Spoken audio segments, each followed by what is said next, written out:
안녕하세요, 태산입니다. 형제 여러분, 경동에서 큰일이 났습니다. 무슨 일이냐고요? 배달 단가가 내려갔습니다. 하하하하하.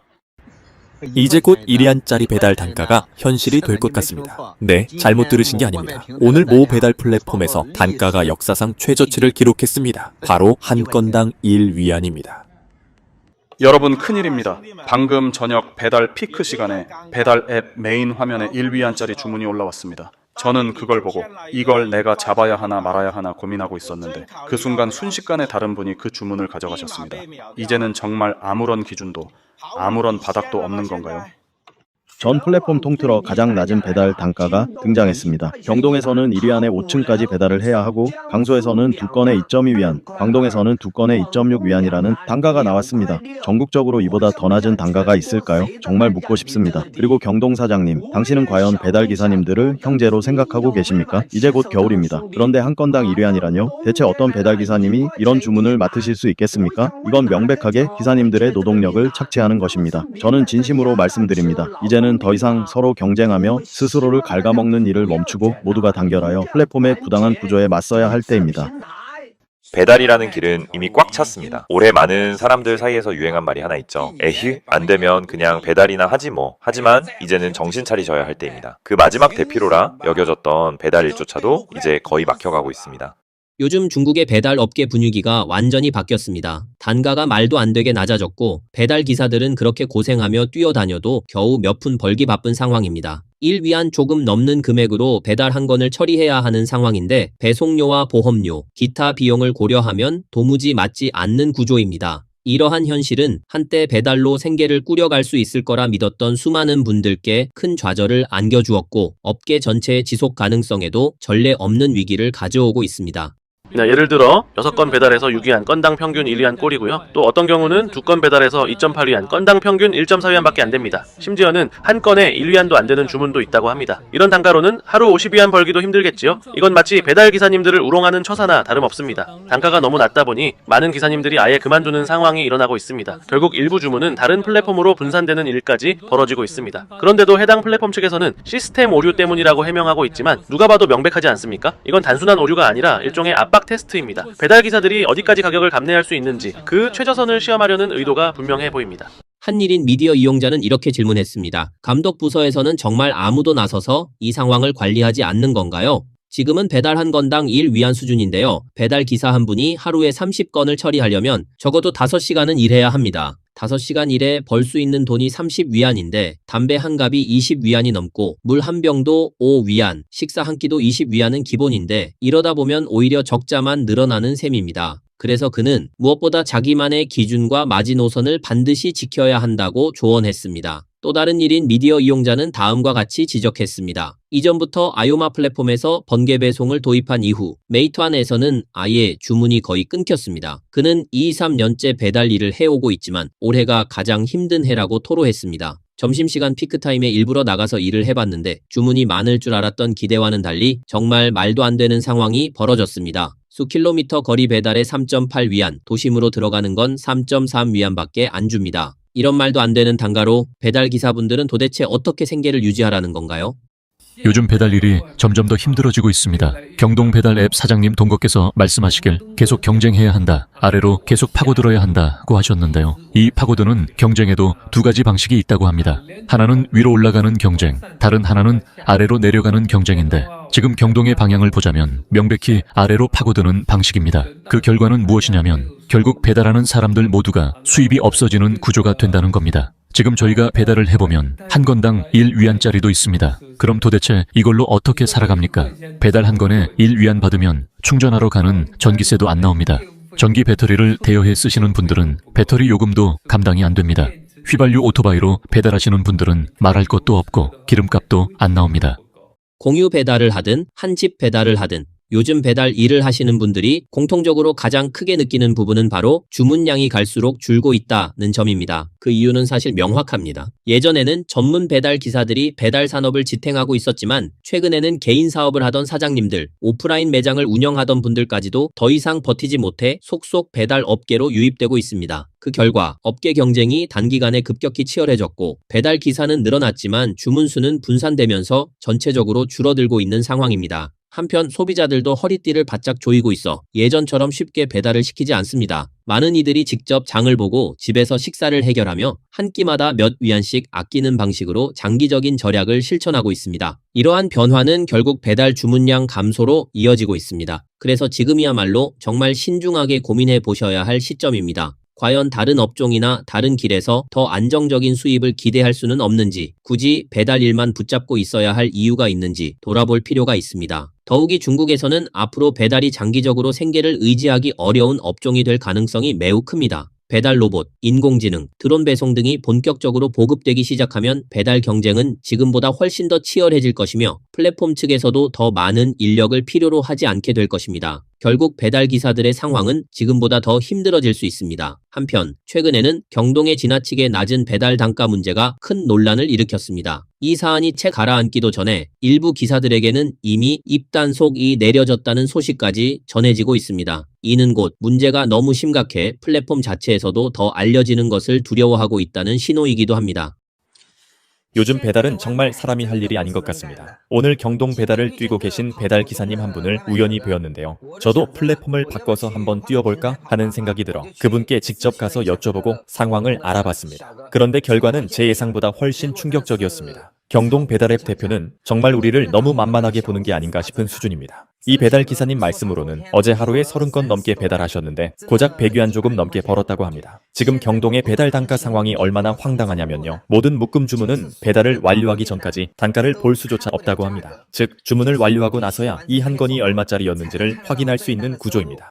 어느 1인 미디어 사용자는 현재 배달 플랫폼들이 단가를 얼마나 극단적으로 낮추고 있는지에 대해 이렇게 설명했습니다. 요즘 배달 한 건의 수수료가 0.1위안, 0.2위안 수준까지 떨어졌고 심지어 1위안, 2위안조차 되지 않는 경우도 있다고 합니다. 그런데 이제는 플랫폼이 건당 수수료 금액을 아예 기사들에게 보여주지 않는다고 합니다. 왜일까요? 플랫폼 스스로도 압니다. 이 정도 단가는 부끄러워서 공개하기조차 어려운 수준이라는 것을요. 더 큰 문제는 이런 초저가 배달건이 선택이 아니라는 점입니다. 가격이 아무리 터무니없어도 배달 기사들의 대기함에 강제로 자동 배정되며 기사들은 거절할 권리조차 없습니다.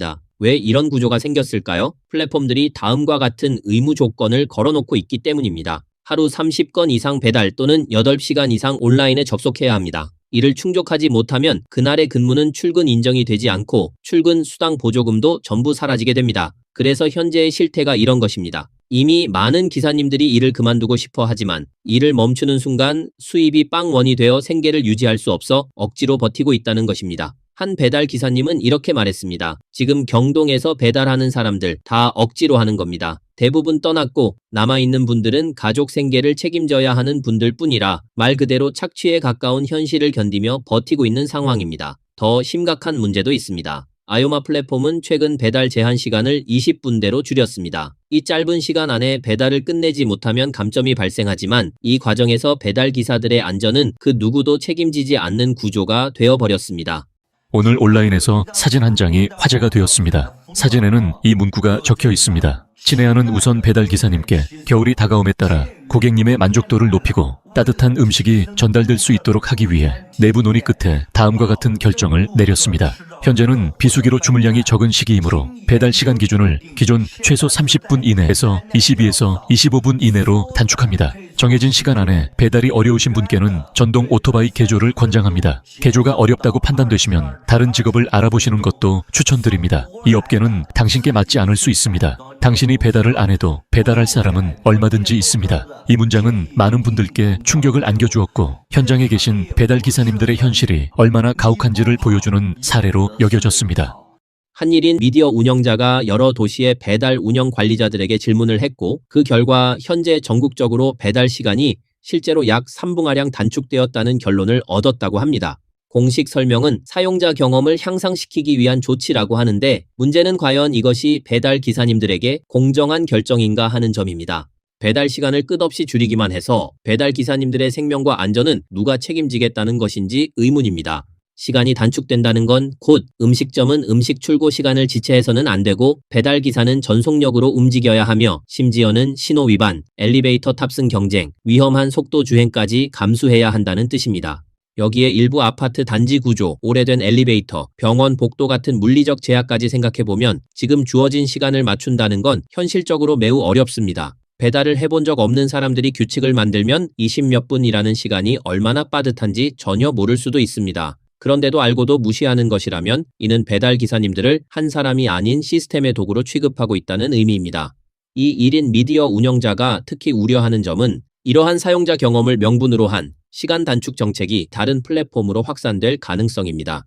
30분 배달이 20몇 분 배달로 그리고 앞으로는 더 줄어들 수 있으며 그에 비례해 배달 기사님들의 위험은 더욱 커질 것입니다. 더구나 배달 시간이 초과되면 부과되는 벌금, 계정 정지 같은 규정은 그대로 유지되고 있는 것이 현실입니다. 어떤 배달을 하든 줄을 서야 하고 엘리베이터를 기다려야 하며 심지어 일부 지역에서는 걸어서 계단을 올라가야 하는 경우도 있습니다. 음식을 받으러 가는 길이든 고객님께 배달을 하는 길이든 하루 종일 움직이다 보면 몇천 걸음은 기본이고 많게는 10,000보 이상 걸을 때도 있습니다. 특히 배달을 시작한 지 얼마 되지 않은 초보자분들은 지리에 익숙하지 않아 헛걸음을 더 많이 하게 되고 길을 잘못 뜨는 일도 자주 발생합니다. 하루 종일 정신을 바짝 차리고 있어야 하며 마치 매 순간 속도와 거리를 계산하며 움직이는 것 같은 기분이 듭니다. 1분에 1km라는 말이 이제는 거의 당연한 기준처럼 느껴질 정도입니다. 배달 시간 초과의 압박과 전기 소모 문제 앞에서 결국 선택지는 두 가지뿐입니다. 시간을 포기하든가 아니면 속도를 끌어올리기 위해 전력을 다하다가 전기 오토바이 배터리가 마지막 한 칸만 남을 때까지 달릴 수밖에 없습니다.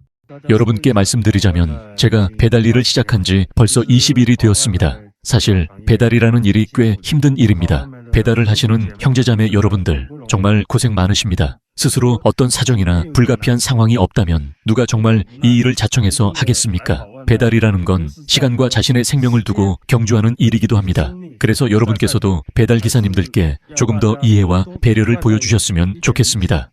어떤 1인 미디어 운영자는 최근 배달업계의 현실을 이렇게 전했습니다. 좋은 고객이나 좋은 동료 배달 기사님을 만날 때는 마음이 따뜻해지고 칭찬이나 작은 팁을 받을 때면 큰 위로가 되어 다시 힘을 내게 된다고 말했습니다. 그러나 반대로 예기치 않은 트러블을 유발하는 사람들을 만났을 때는 머리가 아프고 때로는 깊은 스트레스까지 받는다고 털어놓았습니다. 사소한 일 하나에도 갈등이 발생할 수 있는 환경이기 때문입니다.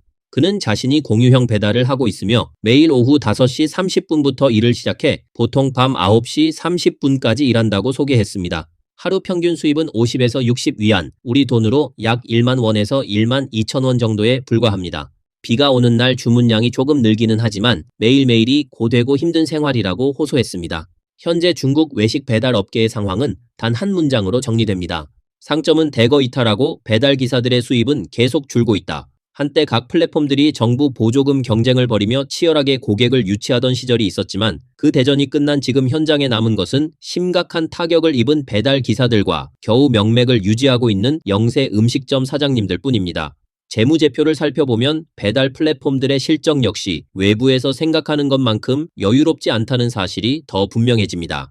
메이투안의 영업이익은 무려 98% 급락했고 알리바바의 핵심 사업 이익 역시 14% 감소, 어떤 배달 기업은 147억 위안의 적자를 기록하며 물류 소매 부문에서 벌어들인 수익을 사실상 적자 보전에 모두 쏟아부은 것으로 나타났습니다. 이러한 대규모 적자와 운영 압박의 결과는 고스란히 현장으로 전가되고 있습니다. 오늘도 거리 위를 달리고 있는 일선 배달 기사들이 그 충격을 가장 먼저, 가장 직접적으로 받아내고 있는 것입니다.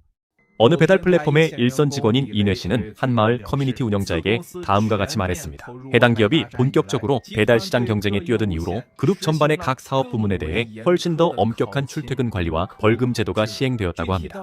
특히 이뇌 씨가 근무하고 있는 물류 부문에서는 근무 시간이 더 길어졌고 벌금이 부과되는 조건과 범위도 더 확대되었으며 벌금 액수 자체도 더 커졌다고 합니다. 기존에는 8시간이 기본 근무 시간이었지만 현재는 자발적 연장 근무라는 명목 아래 최소 12시간 이상 일하는 것이 당연시되고 있다고 합니다. 이뇌 씨는 다음과 같이 말했습니다. 올해 초부터 저는 아침 일찍 출근해서 밤 9시에 퇴근하는 생활을 시작했습니다. 매주 화요일에는 주간 회의가 있는데 그날은 회의까지 포함하면 퇴근이 10시를 넘기는 날도 많습니다. 게다가 휴무일도 과거보다 훨씬 줄어들었다고 했습니다. 한 배달 기사님의 증언에 따르면 올해 국경절 연휴는 겉으로는 7일 휴무로 공지됐지만 실제 상황은 전혀 달랐습니다. 결혼이나 병가 등 특별한 사유가 없는 이상 대부분의 직원들은 3일에서 5일 정도밖에 쉬지 못했고 길어도 5일을 넘기지 못했다고 합니다. 한편 배달 플랫폼 물류부서에서 후방 지원 업무를 담당하는 직원은 최근 조직 내부 규정이 크게 변경되었다고 밝혔습니다. 과거에는 분실이나 파손 사고가 발생할 경우 책임 직원이 총 손해액의 30%만 부담하면 되었지만 이 제도는 폐지되었습니다. 대신 네트워크 감시 시스템이 위반 장면을 자동으로 포착하고 현장 임시 인력이 무작위 점검을 수행하는 방식으로 바뀌었습니다. 문제는 이 새로운 방식이 지나치게 가혹하다는 점입니다. 단 한 번의 위반만 포착되면 그 전후 3시간 동안의 모든 배달 기록을 역추적하며 그 시간대에 발생한 모든 클레임을 해당 직원의 책임으로 돌립니다. 따라서 직원 한 명이 50에서 60건에 달하는 손해를 한 번에 떠안을 수 있는 구조가 되어버린 것입니다. 배상 기준도 더욱 강화됐습니다. 200위안 이하의 손해는 전액 직원 부담, 200위안 이상은 보장 범위에 따라 일부만 보상, 물품 분실은 더 무겁게 처벌됩니다.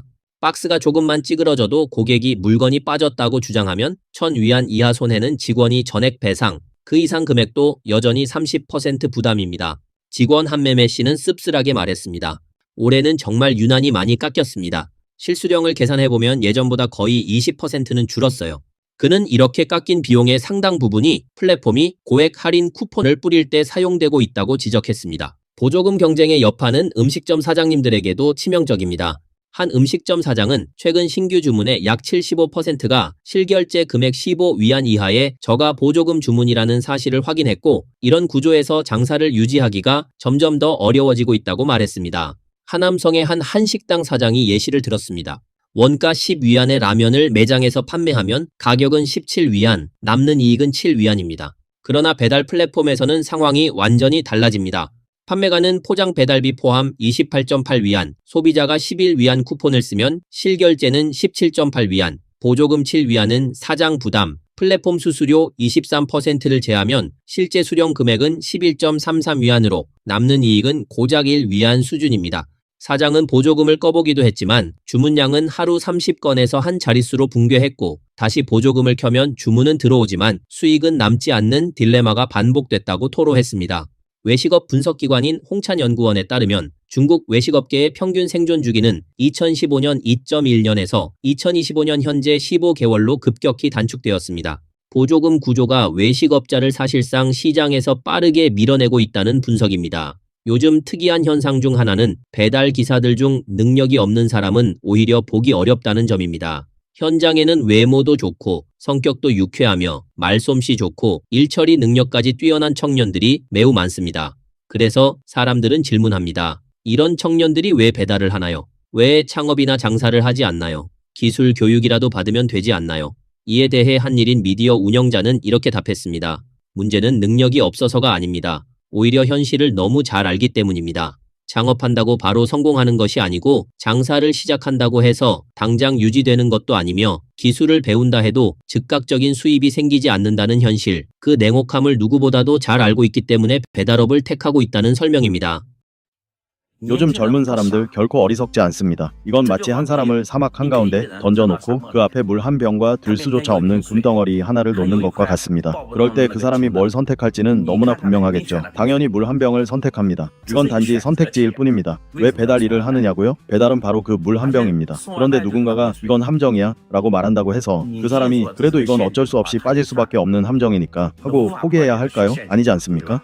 한일인 미디어 운영자는 현재의 배달업 선택 이유를 이렇게 정리했습니다. 창업은 단순한 열정만으로 되는 일이 아닙니다. 초기 자본을 투입해야 하고 임대료를 내야 하며 재고를 확보해야 합니다. 무엇보다 실패했을 때 남는 것은 경험이 아니라 빚일 가능성이 큽니다. 반면 배달업은 오늘 주문을 받으면 그날 바로 수입이 정산되고 하룻밤 사이에 벼랑 끝으로 떨어질 위험도 적습니다. 그는 사람을 가장 위험하게 만드는 것은 바로 현금 흐름의 붕괴라며 창업이 힘든 이유는 일이 고돼서가 아니라 매일같이 쌓여오는 고지서와 불안정한 수입, 여기에 붙는 이자가 사람을 절벽 끝으로 내몬다고 지적했습니다. 많은 이들은 능력이 없어서 창업을 포기하는 것이 아니라 현실이 꿈을 감당할 수 없기 때문에 발을 돌리는 것이라고 강조했습니다. 또한 그는 창업을 감히 시도하는 사람들 중 일부는 사실 그 뒤에 든든하게 받쳐주는 가족이나 배경이 있기 때문이라고 말했습니다. 정작 돈이 없고 집안 사정도 넉넉지 않은 보통 청년은 쉽게 모험할 수 없는 환경이라는 점을 분명히 했습니다.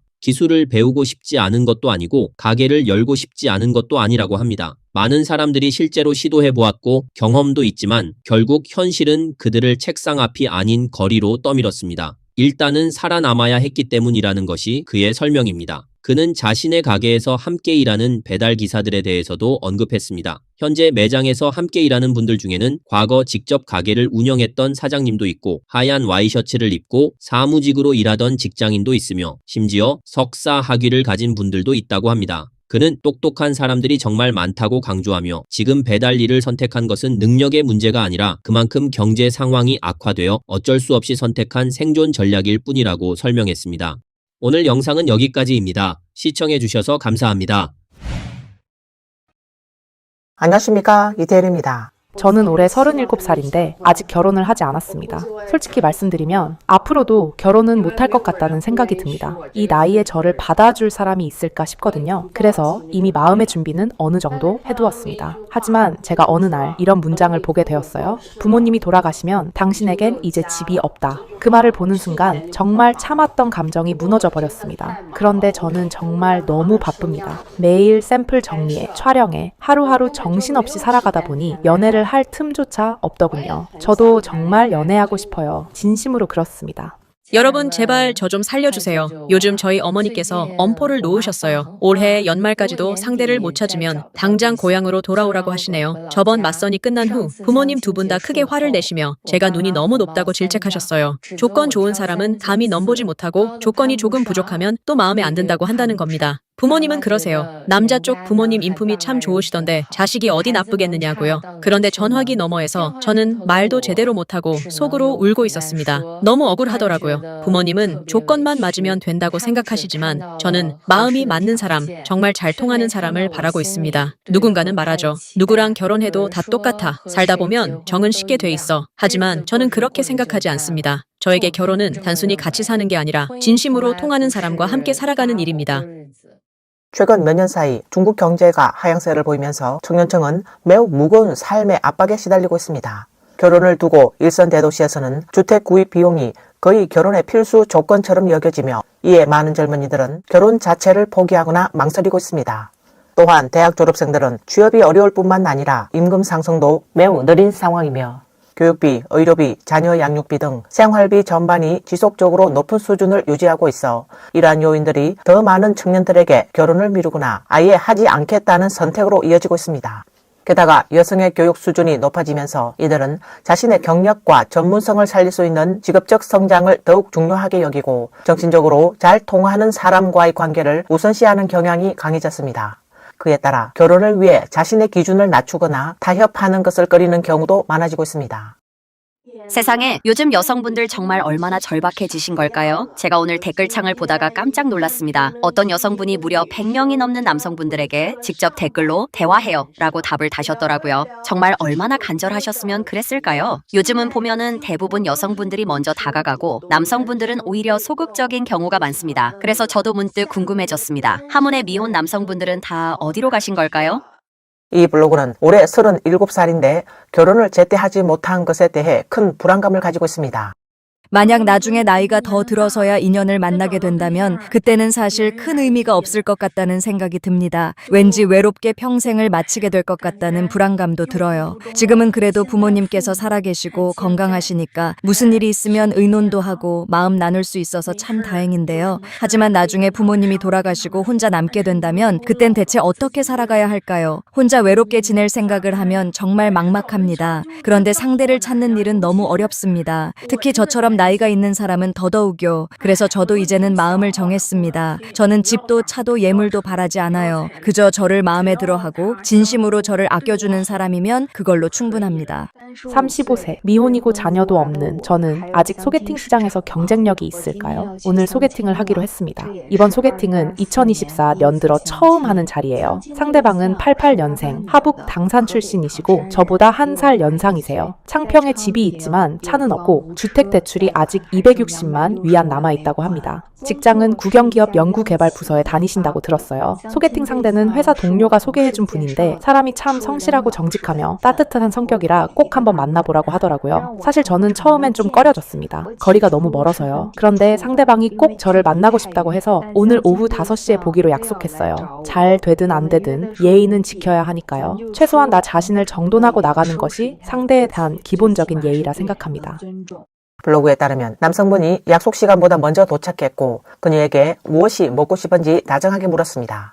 그녀는 웃으며 요즘 다이어트 중이니 그냥 생선구이를 먹는 게 어떨까요? 라고 대답했다고 합니다. 식사 중에 블로그는 자신이 현재 1인 미디어 활동을 하고 있다고 말하며 영상 촬영을 해도 괜찮은지를 물어보았고 남성분은 처음에는 약간 꺼리는 듯한 반응을 보였지만 그녀에게 맞춰주기 위해 적응할 수 있다고 말했습니다. 두 사람은 대화도 잘 통했고 남성분은 매우 성실하면서도 눈치가 빠르고 섬세한 분이었다고 합니다. 그녀가 작은 몸짓만 해도 그 의미를 바로 알아차릴 정도였습니다. 식사를 하며 서로의 직업에 대해 간단히 이야기를 나누었고 식사가 끝난 후 그녀는 집으로 돌아갔습니다. 귀가 중 남성분이 먼저 문자를 보내 잘 도착했는지 문의하며 그녀에 대한 호감도를 엿보였다고 합니다. 하지만 블로그는 솔직히 남성분이 정말 좋은 분이라는 점은 인정하면서도 본인과 비슷한 약 170cm의 키가 다소 아쉽게 느껴졌다고 털어놓았습니다. 자신은 외모에 대한 선호가 있는 편이라 키와 얼굴을 어느 정도 중요하게 여긴다고 털어놓았습니다. 그녀는 당장 결혼에 조급해하지 않는다고 말하며 장가를 못 가는 남자는 있어도 시집 못 가는 여자는 없다라는 말을 믿는다며 자신과 인연이 있는 사람은 언젠가 반드시 만날 것이고 그건 단지 시간의 문제일 뿐이라고 생각한다라고 말했습니다. 한편 온라인상에서는 한 영상이 큰 주목을 받고 있는데요. 한 결혼식 날 일이 벌어졌습니다. 신부 아버지가 신랑에게 갑자기 추가로 10만 위안의 예단을 요구했습니다. 이에 신랑은 결국 결혼을 취소했다고 합니다. 결혼은 성대하게 치러야 좋은 거 아니겠나. 딸을 그렇게 멀리 시집 보내면 그 순간부터 당신들 가족이 되는 건데 우리 노후는 누구에게 의지하란 말인가. 그래서 10만 위안을 더 달라는 건데 그게 그렇게 불공평한 요구인가. 저희는 매년 찾아뵐 겁니다. 해마다 갈 수 있어요. 해마다 한 번? 나는 내 딸을 하루하루 애지중지 키워왔네. 그걸 해마다 한 번 오는 걸로 채울 수 있다고 생각하는가. 제가 이렇게 말씀드릴게요, 아버님. 저 오늘 여기까지 온 거 정말 큰 결심한 겁니다. 그런데 바로 이 자리에서 갑자기 10만 위안을 더 달라고 말씀하시는 게 말이 되시나요? 갑자기 추가하면 안 되나? 이 금액이 맞지 않으면 신부는 나올 수 없어. 그렇다면 저는 이 결혼 안 하겠습니다. 저 또 소개팅을 하러 갑니다. 이번에 만나는 분은 97년생이고 인터넷을 통해 알게 된 분이에요. 저보다 8살 어리신데 그분께서 저는 누나가 좋아요. 성숙한 사람이 더 끌려요. 라고 하시더라고요. 그래서 저도 나름 준비하고 옷도 정리하고 외출하면서 볼일 먼저 좀 보고 그 다음 약속한 장소로 가보려 합니다. 솔직히 말씀드리면 소개팅은 정말 피곤해요. 저는 평일엔 월요일부터 금요일까지 일하고 주말에만 겨우 이틀 쉴 수 있는데요. 집에 있으면 정말 나가고 싶은 생각이 전혀 안 들어요. 그냥 푹 쉬고만 싶거든요. 그런데 나이가 있다 보니 저희 어머니께서 점점 더 조급해지셨어요. 올해 연말엔 꼭 결혼해야 한다고 계속 말씀하시거든요. 부모님 걱정 덜어드리려고 저도 진짜 쳇바퀴 돌듯이 계속 소개팅을 하고 있어요. 한 번, 두 번이 아니라 거의 쉬지 않고요. 이 블로그는 두 사람은 오후 5시에 쇼핑몰에서 만나기로 약속했고 만난 후 남성분이 먼저 뭘 드시고 싶으세요? 라고 물었다고 합니다. 그녀는 비 오는 날엔 퍼그가 딱이지 라는 생각이 들어 두 분은 함께 샤브샤브 전문점 샤프샤프로 향했습니다. 음식을 기다리는 동안 남성분은 그녀에게 36살로 전혀 보이지 않는다. 말 안 하면 30살 정도로 보인다는 칭찬을 했고 그녀는 그 말에 정말 기분이 좋아졌다고 말했습니다. 그녀는 자연스럽게 어떻게 누나 같은 연상 여성을 만나고 싶으셨어요? 라고 물었고 남성분은 누나는 인생 경험이 많고 성숙해서 감정도 더 소중하게 다루고 잘 이끌어줄 것 같아요. 그리고 경제적으로도 독립적이고 서로 부담이 덜할 것 같았어요. 라고 대답했다고 합니다. 블로그는 이 말을 듣고 비록 나이는 어리지만 생각이 정말 깊은 분이다 라고 느꼈다고 합니다. 식사를 마친 후에도 시간이 남아 두 사람은 자리를 옮겨 조금 더 이야기를 나누었고 남성분은 자신이 해정에서 프로그램으로 일하고 있다며 평소 생활 반경이 좁고 단조로워 소개팅을 통해 새로운 인연을 찾아보려 한다고 말했습니다. 최근 가족의 결혼 재촉도 있어 온라인으로 사람을 만나보고 있는 중이라고 말했습니다. 대화는 아주 잘 통했고 집에 돌아온 뒤 남성분이 먼저 정말 즐거운 시간이었습니다. 다음에 또 뵐 수 있으면 좋겠어요 라고 문자를 보냈다고 합니다. 지금 제남의 미혼 여성들이 혹시 너무 높은 기준을 가지고 있는 건 아닐까요? 오늘 오전 저희 가게에 1984년생 여성분이 방문했습니다. 학사 학위의 공공기관 근무, 외모나 체형도 단정하고 괜찮은 편이었습니다. 본인뿐만 아니라 부모님도 모두 체제 내 근무자라 생활 수준이나 복지 조건도 매우 우수한 편이었죠. 그분은 이렇게 말했어요. 저랑 비슷한 조건의 남성을 만나고 싶어요. 서로 집안이 잘 맞았으면 좋겠고요. 그래서 구체적으로 어떤 조건을 원하시는지 물어보니 이렇게 답했습니다. 제남 사람이어야 하고요. 주택 면적은 150제곱미터 이상이면 좋겠어요. 되도록이면 단독주택이면 더 좋고 자동차는 벤츠나 BMW 이상급, 연봉은 최소 50만 위안은 되어야 해요. 저는 조심스럽게 이렇게 말씀드렸습니다. 말씀하신 조건은 문에 맞는 혼사의 기준이라기보다는 현실적으로 이미 다른 분들이 먼저 만나고 있는 조건 아닐까요? 그러자 그 여성분은 담담하게 이렇게 대답하시더군요. 저는 다른 거 바라지 않아요. 능력 있고 수입만 확실하면 충분해요. 중매일을 하고 있는 한 블로그는 이 여성의 조건에 부합할 만한 몇몇 남성들을 소개해 주었다고 밝혔습니다. 그 중에는 이혼 후 자녀를 키우는 분도 있었지만 여성은 단호하게 말했습니다. 저는 미혼이기 때문에 이혼하신 분은 받아들이기 어렵습니다. 이후 중매인은 40살이 넘은 남성도 소개했으나 여성은 나이가 너무 많다며 거절했고 키가 170cm 이하인 분에 대해서도 키가 너무 작다고 마음에 들어하지 않았습니다. 그러면서 여성은 중매인에게 이곳에는 정말 괜찮은 남성분이 없나요? 라고 물었습니다. 그러자 중매인은 그렇다면 어떤 분이 괜찮은 사람이라고 생각하시나요? 라고 되물었습니다. 이에 여성은 매우 구체적인 조건을 제시하며 연봉은 50만 위안 이상이어야 하고 집과 차가 모두 있어야 합니다. 대출도 없어야 하고 가능하면 본인 사업을 운영하고 있으면 좋겠고 키는 175cm 이상, EQ도 높고 사리 분별도 잘하는 분이어야 합니다. 라고 말했습니다. 이 말을 들은 중매인은 잠시 머뭇거리다 죄송하지만 그런 조건을 갖춘 남성은 저도 찾기 어렵습니다. 그런 분들이라면 굳이 당신을 선택해야 할 이유가 있을까요? 보통은 더 젊고 예쁜 여성을 찾지 않겠습니까? 라고 답했습니다. 이 말을 들은 여성은 몹시 불쾌해하며 자리를 박차고 일었었고 중매인도 나이가 40이 넘도록 아직도 백마탄 왕자님을 기다리시다니 누가 도와드릴 수 있을지 모르겠습니다. 라고 안타까워했습니다. 10년 사이 1억 명의 골드미스가 생겨났습니다. 이른바 도깨탕의 영향을 받아 사회 하층으로 밀려난 여성분들은 과연 앞으로 어떻게 살아가야 할까요? 최근 통계에 따르면 중국 내 결혼 청년기의 미혼 여성 인구는 이미 1억 명을 넘었다고 합니다. 어느 결혼정보업체의 중매인도 이런 사실을 언급했는데요. 나이가 있는 미혼 여성분들은 대체로 공통적인 심리를 갖고 있다고 말했습니다. 즉 조건에 맞는 사람을 만나지 못한다면 차라리 혼자 살겠다는 입장이지요. 절대 억지로 억눌려서 결혼하지는 않겠다는 것입니다. 그리고 이분들이 남성 배우자를 고를 때 적용하는 기준 역시 대부분 인터넷상에서 유행하는 도깨탕의 영향을 받아 비롯되었다고 합니다. 예를 들어 이런 말들입니다. 당신에게 돈을 쓰는 사람이 반드시 당신을 사랑하는 건 아니지만 돈조차 쓰지 않는 사람은 확실히 사랑하지 않는다. 여자는 아껴주고 귀하게 대접받아야 한다. 진정한 사랑이란 당신의 모든 결점까지도 무조건 받아주는 것이다. 이런 문구들이 널리 퍼지면서 많은 여성분들이 현실적 조건보다는 감정적으로 완벽한 이상형을 기대하게 되고 그 결과 결혼의 문턱이 점점 더 높아지고 있는 상황입니다. 해당 블로그는 많은 여성분들이 스스로 생각하고 판단하는 힘이 부족한 채 이른바 도깨탕, 즉 겉으로는 인생 좋은처럼 들리지만 실제로는 부정적이고 냉소적인 독이 되는 말을 많이 들어 점점 사랑과 결혼에 대한 가치관이 왜곡되고 있다고 말했습니다. 이런 분들은 오직 고소득층과 결혼해서 인생을 바꾸는 것만을 꿈꾸는 경향이 강하다고 지적했습니다. 인터넷에서는 다음과 같은 유행어도 자주 회자되고 있습니다. 차라리 BMW 안에서 울지언정 자전거 뒤에 앉아 웃지는 않겠다. 이 문장은 현실보다 물질적 안정과 허상을 쫓는 마음가짐을 그대로 보여주는 대표적인 사례라고 설명했습니다. 또한 미혼 여성의 소득 수준도 전반적으로 높지 않다는 현실도 덧붙였습니다. 예를 들면 청도 여성연합회의 한 설문조사 결과에 따르면 월 수입 3,200위안 이하인 여성 비율이 무려 52%에 달하며 월 수입이 1만 위안을 넘는 여성은 1%에 불과하다고 합니다. 마지막으로 이 1인 미디어 운영자는 여성분들께 결혼을 통해 인생을 바꾸려는 환상에 계속 집착하시기보다는 오히려 결혼에 대한 가치관을 현실적으로 조정하시고 기대치를 낮추고 상대를 고르는 기준을 현실화하시는 것이 오히려 더 나은 길이 될 수 있습니다. 라고 조언했습니다.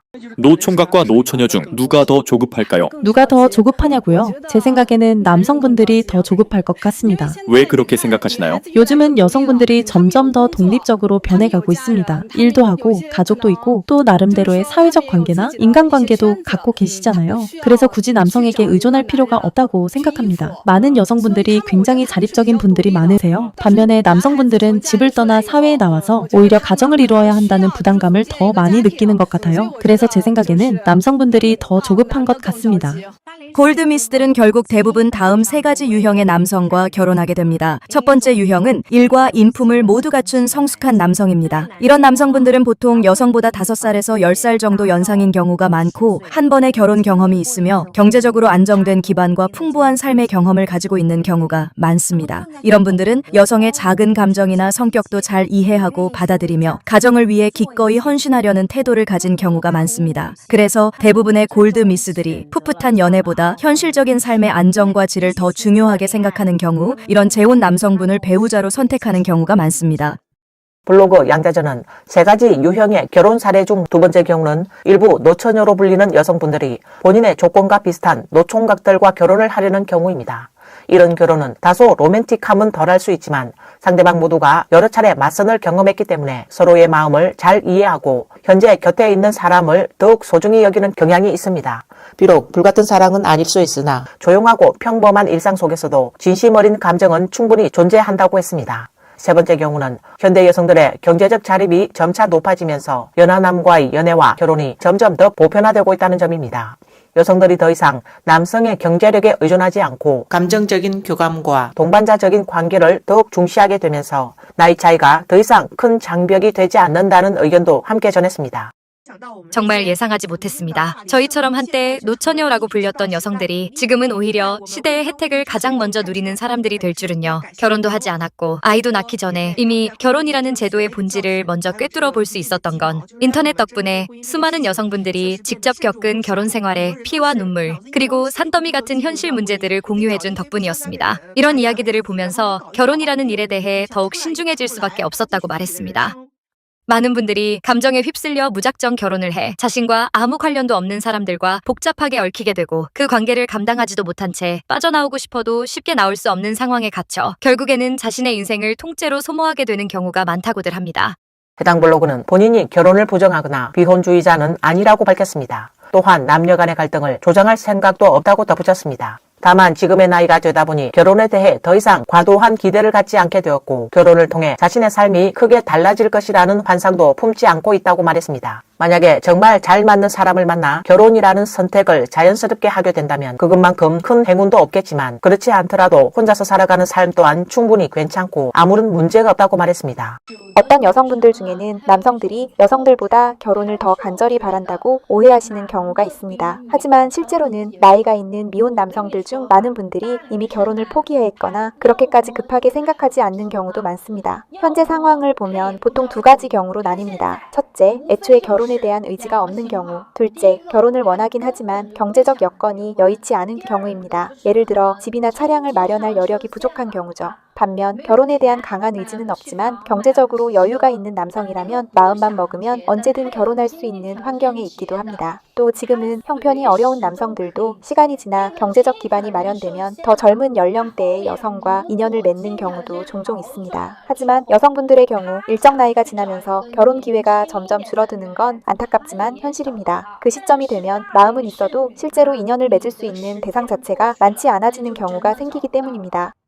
혹시 이런 걸 느껴보신 적 있으신가요? 예전에 인연이 닿지 않았던 그 여성분, 몇 년이 지난 지금도 여전히 혼자 지내고 계신 경우가 많습니다. 아마 그분들은 지금도 기다리고 있고 여전히 고르고 비교하고 좀 더 종합적인 조건이 뛰어난 남성이 나타나길 바라고 계신 걸지도 모릅니다. 그분들이 원하는 남성은요, 예전에 자신이 만났던 사람보다도 못해서는 안 되고 또한 자신의 절친이 만난 남성보다도 부족해서는 안 됩니다. 그렇지 않으면 지난 세월 동안 기다린 시간이 헛된 것처럼 느껴질 수 있으니까요. 그리고 기준을 낮춘다? 그건 더더욱 불가능하겠죠. 왜냐하면 자존심은 그 어떤 것보다 소중하니까요. 오늘 뉴스는 여기까지입니다. 시청해주셔서 감사합니다. 안녕하십니까, 이태현입니다. 여러분 집에 출처가 불분명한 인형이 있다면 절대 방심하지 마세요. 오늘 아들 방을 청소하다가 침대 머리맡에 있는 인형이 좀 더러워 보여서 세탁하고 소독하려고 했어요. 그런데 자세히 보니까 뭔가 이상한 느낌이 들더라고요. 인형의 양쪽 눈이 서로 다르게 생긴 거예요. 바로 인형을 뜯어봤더니 세상에 그 안에 몰래카메라가 숨어 있었어요. 몰래카메라였어요. 우리 아이가 인형 눈을 만지작거리다가 발견하게 된 거예요. 우린 정말 어이가 없었어요. 대체 왜 인형 안에 카메라가 들어있는 걸까요? 우린 그런 거 산 적도 없고 그런 기능이 있는 제품을 주문한 적도 없는데 말이에요.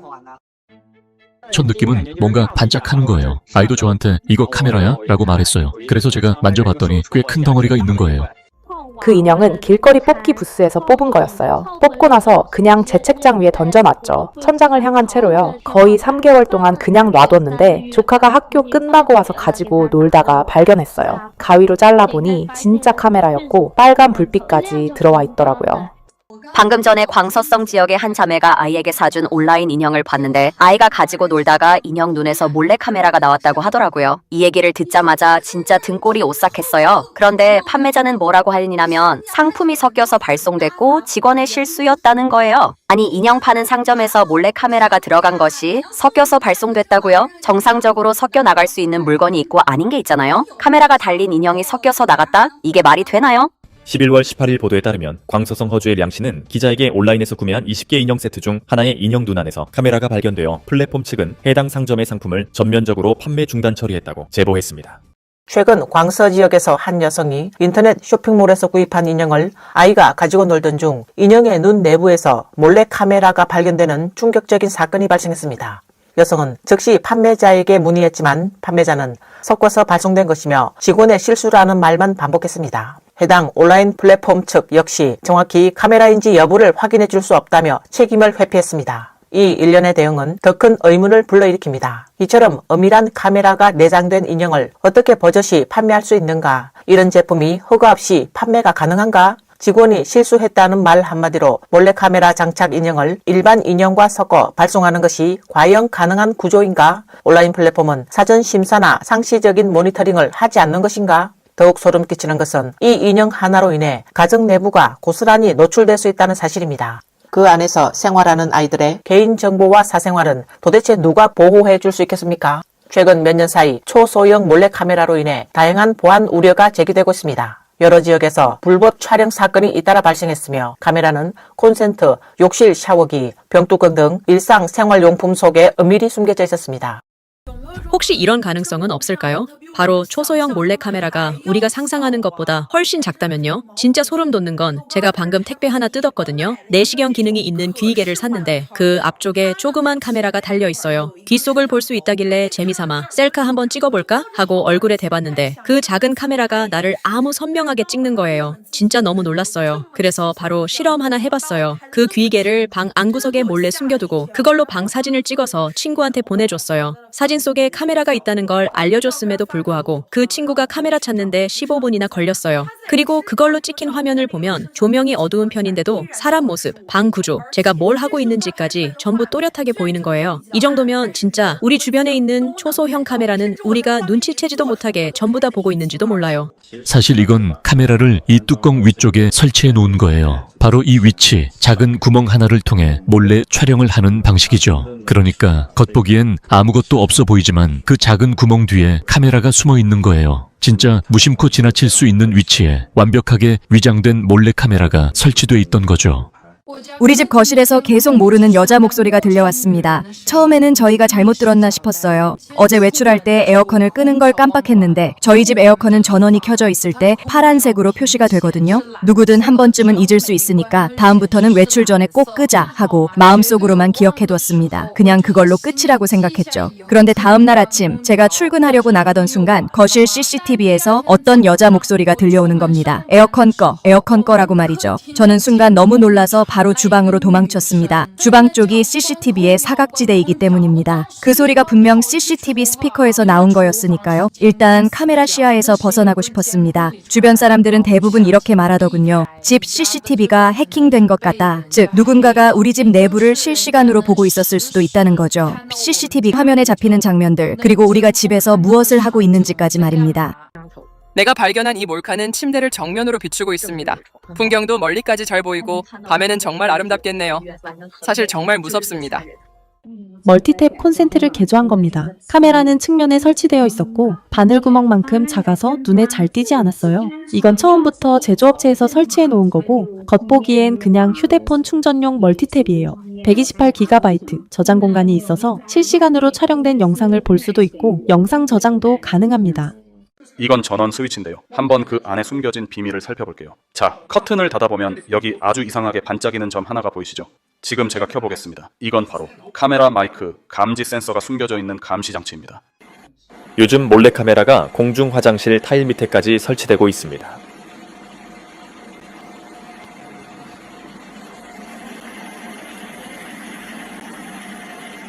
얼마나 깊숙이 숨겨져 있었냐 하면요. 이 부분은 특별한 소재로 제작되어 빛이 거의 들어오지 않도록 한쪽 면은 완전히 감춰져 있었고요. 신호 탐지도 차단할 수 있도록 되어 있습니다. 정말 온갖 정성을 다 들인 것으로 보입니다. 그리고 이러한 제품은 판매자가 고객님들께서 상상도 못하실 모습으로 위장할 수도 있다고 합니다.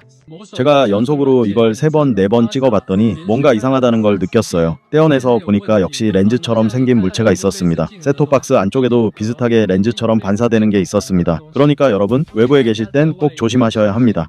그동안 온라인에서는 방 안에 몰래 카메라가 있는지 확인하려면 먼저 불을 끄고 휴대폰 카메라를 켜서 붉은 빛이 보이는지 살펴보라는 방법이 널리 알려져 왔습니다. 하지만 이제 그 방식은 거의 무용지물이 됐습니다. 최근 몰래카메라는 이미 세대가 완전히 바뀌어 바늘 구멍형 카메라에서 완전 은폐형으로 진화했고 무광, 야간 촬영은 기본이며 전원이 끊겨도 24시간 이상 작동하는 배터리가 내장하고 있습니다. 이처럼 기술이 고도화되면서 몰래카메라는 사실상 흔적 없이 설치되고 발견 자체가 극도로 어려운 단계에 이르렀습니다. 중국에서는 이러한 몰래 촬영 범죄가 수년간 빠른 속도로 확산됐습니다. 몰카 촬영은 쇼핑몰, 버스 등 공공장소는 물론 원룸, 월세방, 호텔 같은 사적 공간까지 피해가 광범위하게 퍼지고 있습니다. 과거에는 작은 렌즈가 보이는 바늘 구멍형 카메라가 문제였다면 지금은 외관으로 전혀 식별 불가능한 완전 은폐형 카메라가 대량으로 유통되며 중국인의 일상 속에 깊숙이 침투하고 있습니다. 설상가상으로 며칠 전에는 신발과 옷 속에도 전자장치가 숨겨져 있었다는 사례가 또다시 폭로되었습니다. 몰래 촬영 기술이 생활용품과 결합하기 시작한 것입니다.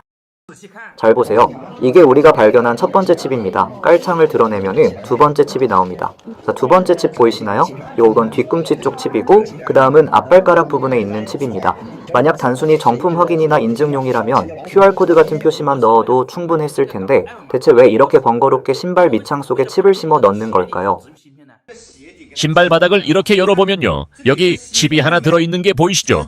이 안쪽에 숨겨져 있었어요. 보이시나요? 이걸 한번 꺼내서 여러분께 보여드릴게요. 이게 도대체 무슨 상황인지 보이시죠? 칩이 하나 들어있고요. 여기에는 배터리도 하나 있습니다. 이게 어떻게 된 일일까요? 제가 이 신발을 열어봤더니 바로 아래쪽에서 칩처럼 생긴 무언가를 발견했습니다. 보이시죠? 배터리까지 달려져 있더라고요. 제가 이걸 어떻게 발견했냐면요. 휴대폰으로 특정 앱을 켜고 확인해보니까 여기에서 0.81m 거리에 의심스러운 장치가 있다고 표시되었어요. 그래서 그걸 클릭해봤더니 굉장히 강한 소리가 나는 겁니다. 아이가 신는 운동화 안에 칩이 2개나 들어있었어요. 도대체 이게 무슨 칩인가요? 왜 이렇게 은밀하게 신발 밑창에 넣어둔 거죠? 어르신들 신발에는 없던데. 왜 아이들 신발에만 있는 건가요? 제가 신발을 살 때는 왜 미리 설명해주지 않았을까요? 혹시 이 칩으로 아이의 위치를 추적할 수 있는 건 아닐까요? 이것은 가장 작은 NFC 전자 칩입니다. FPC 제품이고요. 한번 민감도를 테스트해 보겠습니다. 지금 제가 사용하는 핸드폰은 아이폰인데 인식이 잘 되고 열리는 것도 확인되었습니다. 초음파, 위치 파악 장치 융합기 사용해 후드티 넥라벨 부착 실습하는 영상입니다. 혹시 옷 안에 있는 칩이 무슨 용도인지 아시는 분 있으세요? 제가 이 택에 찔렸거든요. 그래서 자세히 보니 이것 좀 보세요. 이거 위치 추적용은 아니겠죠? 정말 대단하네요. 도대체 못하는 게 뭐가 있나요? 학생 운동화, 학생 교복, 어르신들의 솜신발 안에도 칩을 심어 넣고 더 충격적인 건 여성 속옷 안에까지 양자 칩이라고 하는 것을 심어 놨다는 겁니다. 정말 못하는 게 대체 뭐가 있나요? 사실 중국 본토에서 추적기는 전혀 새로운 일이 아닙니다. 이미 2018년 귀주선과 광서 지역에서는 학생 위치를 실시간으로 감시하는 스마트 교복이 도입된 바 있습니다. 학생이 교문을 통과하면 자동으로 출석이 기록되고 학생의 위치, 무단결석 여부, 학업 성적, 심지어 생리 상태까지 모두 온라인으로 전송되는 구조였습니다. 중공 당국은 당시 이를 학생이 느끼지 못하는 출석 관리, 학교 폭력 예방이라고 포장했지만 여론의 반응은 전혀 달랐습니다. 많은 중국인들은 학생을 지켜야 하는 건 교사와 부모의 관심이지 기계가 아니다. 아이들이 수업을 빼먹지 않고 나쁜 일을 하지 않도록 하는 교육의 핵심은 도덕과 인성이지 감시 장비가 아니다. 학교를 공장처럼 감옥처럼 만들어서는 안 된다. 왜냐하면 학생은 제품도 아니고 더더욱 죄수도 아니기 때문이다. 라고 지적했습니다. 학교 교복에 칩이 들어 있습니다.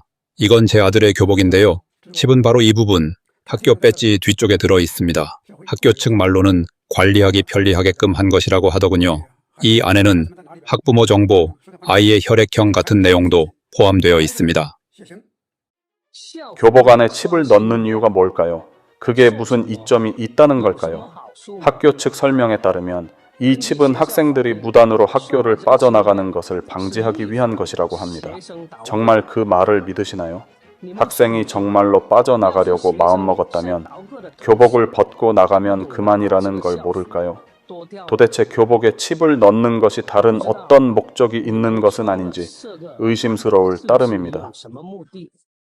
교복에서 시작해 운동화 그리고 이제는 어린이 인형까지 감시 장비는 마치 바이러스처럼 중국 사회 전반으로 스며들고 있습니다. 프라이버시라는 두 글자는 중국에서 이제 가장 큰 농담이 되어버렸습니다.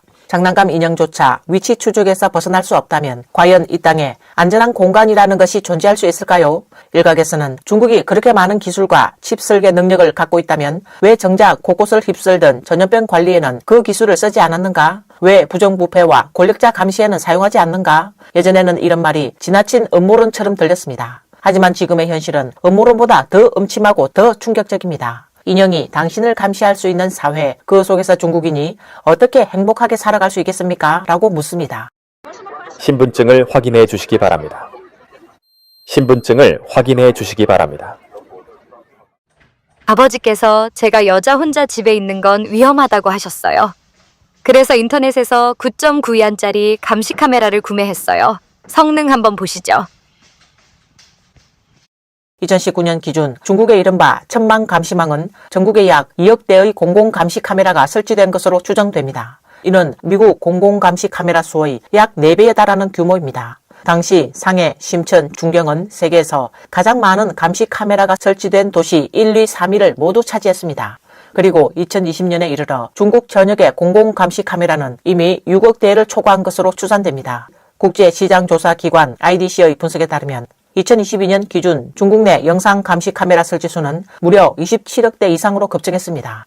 이는 단순한 감시가 아니라 국가 차원의 전방위적 통제 시스템이 완성 단계에 들어섰다는 신호라는 평가가 나오고 있습니다.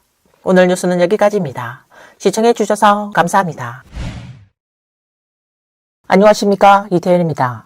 최근 일본에서 대만에 일이 생기면 곧 일본에 일이 생기는 것이다 라는 발언이 나와 중공을 크게 자극했습니다. 중공은 이에 보복하겠다고 했지만 중공 측이 대응하기도 전에 일본이 먼저 행동에 나섰습니다. 바로 중국 본토에서의 포토레지스트 사업을 전면 철수한 것입니다. 일본의 몇몇 기업들은 전 세계 고급 포토레지스트 광각제 시장의 90% 이상을 사실상 독점하고 있습니다. 특히 최첨단 반도체를 제조하는 데 필요한 EUV 포토레지스트의 경우 그 통제력은 무려 95%를 넘었습니다. 중국에서는 주류 반도체 생산에 사용되는 KRF와 ARF 포토레지스트의 90% 이상이 우리 이웃 나라인 일본에서 수입되고 있습니다. 이 블로그는 만약 일본이 정말로 중국을 상대로 포토레지스트 분야에서 목을 조르려는 전략을 취한다면 중국 제조업은 스마트폰부터 인공지능에 이르기까지 솜씨가 아무리 좋아도 쌀이 없으면 밥을 지을 수 없다는 난처한 상황에 처할 수 있다고 지적했습니다. 사실 이는 결코 작은 문제가 아닙니다. 전 세계 포토레지스트의 70% 이상을 일본이 공급하고 있으며 특히 7nm 이하의 극자외선용 포토레지스트는 100% 일본산에 의존하고 있습니다. 쉽게 말해 중국의 고급 반도체 소재의 약 90%는 일본의 공급 상황에 영향을 받는 구조라는 것입니다. 공급이 중단되면 반도체 제조 공정에 직접적인 영향을 미칠 것입니다. 시네츠 화학과 JSR 등 두 일본 기업이 전 세계 포토레지스트 시장의 50% 이상을 독점하고 있으며 특히 고급 EUV용 포토레지스트는 일본 기업이 95% 이상의 점유율을 차지하고 있습니다. 중국은 전체 포토레지스트 수입의 80%에서 90%를 일본에 의존하고 있습니다. 2023년 일본은 공급망 불안정을 이유로 생산을 중단한 바 있으며 2025년 10월부터는 반도체 핵심 소재 19개 품목에 대해 최대 25%의 징벌적 관세를 부과하기로 결정하였습니다. 이러한 배경 속에서 11월에는 시네츠의 대중국 수출량이 전월 대비 42% 급감하였습니다. 해당 블로그는 현재 중국에는 1200대가 넘는 EUV 노광기가 있으며 그중 90%는 일본의 캐논과 니콘의 애프터 서비스에 의존하고 있다고 밝혔습니다. 2015년 11월 캐논과 니콘은 중국에 대한 서비스 제한을 더욱 강화하였고 이는 일본 측이 건별 심사를 통해 부품 수출을 통제하는 정책과 연동하고 있습니다. 이로 인해 중국은 다시 한번 목줄을 잡힌 상황에 놓이게 됐습니다. 중국 반도체 업계의 추산에 따르면 현재 보유 중인 노광기용 부품 재고는 약 3에서 6개월 정도만 유지될 수 있다고 합니다. 만약 일본이 지속적으로 공급을 차단할 경우 중국의 SMIC, 화홍 반도체 등 웨이퍼 제조 공장들은 심각한 생산 압박을 받을 수밖에 없습니다. 왜 일본의 중국에 대한 포토레지스트 공급 중단이 중공 당국에 공포를 불러일으킬까요? 포토레지스트와 노광기 기계는 웨이퍼 생산의 가장 핵심적인 장비와 재료 중 하나이며 이는 중공 당국이 매우 의존하고 있어 단기간 내에 대체할 수 없는 핵심 요소이기 때문입니다. 또한 일본은 노광기 분야에서 심자외선이라는 중요한 기술도 보유하고 있습니다. 이 기술은 90nm, 40nm, 28nm 등 일반적인 반도체 생산에 사용되며 스마트폰, 자동차용 반도체, 가전제품 등 다양한 전자기기에 매우 중요한 위치를 차지하고 있습니다. 따라서 일부 분석가들은 만약 일본 정부가 중국에 포토레지스트 공급을 실제로 제한한다면 이는 단지 중국의 첨단 반도체 공정에만 영향을 미치는 것이 아니라 차량용 반도체, 가전제품, 전력관리 칩, 심지어는 사지, 기지국용 칩 등 민수용 장비 전반에까지 파급될 수 있다고 보고 있습니다. 그렇다면 왜 이것이 중공의 공포를 야기할까요? 현실적으로 보면 현재 중국 기업들은 비교적 저급인 아이라인 광각 기술만을 자체적으로 공급할 수 있고 ARF 및 ARF 이머전 등 첨단 기술에 대해서는 전적으로 수입에 의존하고 있는 상황입니다. 전문가들은 광각 기술의 핵심이 반도체 칩의 전기 회로를 그리는 것이라면 중국의 현재 기술 수준은 마치 연필로 그리는 것과 같아 정밀도도 낮고 복잡한 회로를 구현하기 어렵다고 지적합니다. 이에 일부 전문가들은 만약 중국이 일본산 포토레지스트를 확보하지 못할 경우 중국의 반도체 생산 능력은 5년에서 10년 정도 후퇴할 수 있다고 예측하고 있습니다. 현재 세계에서 가장 첨단 노광기 기술을 보유한 기업은 네덜란드의 ASML인데 이 회사 역시 중국에 대한 노광기 수출을 제한하고 있습니다. 그리고 중공 당국은 ASML의 기술에 매우 의존하고 있습니다. 만약 여기에 일본이 포토레지스트 수출을 전면 제한하게 된다면 미국, 일본, 네덜란드의 철의 삼각 편대가 중공 당국을 포위하게 되어 중국의 반도체 산업은 사실상 막다른 골목에 몰리게 될 것입니다. 오늘날 이러한 국면에 이르게 된 것은 사실상 중공에 대한 무언의 풍자이기도 합니다. 중공 당국은 2014년부터 2024년까지 총 3천억 위안이 넘는 자금을 투입하여 이른바 빅펀드 1기와 빅펀드 2기를 잇따라 추진하며 반도체 생산 분야의 병목 현상을 해결하려고 했습니다. 그러나 지금까지도 반도체 제조 기술에서 실질적인 돌파구를 마련하지 못했고 오히려 반도체 설계, 소프트웨어 제조 장비 및 소재 부문에서 여전히 해외 공급 업체에 높은 의존도를 보이고 있는 실정입니다.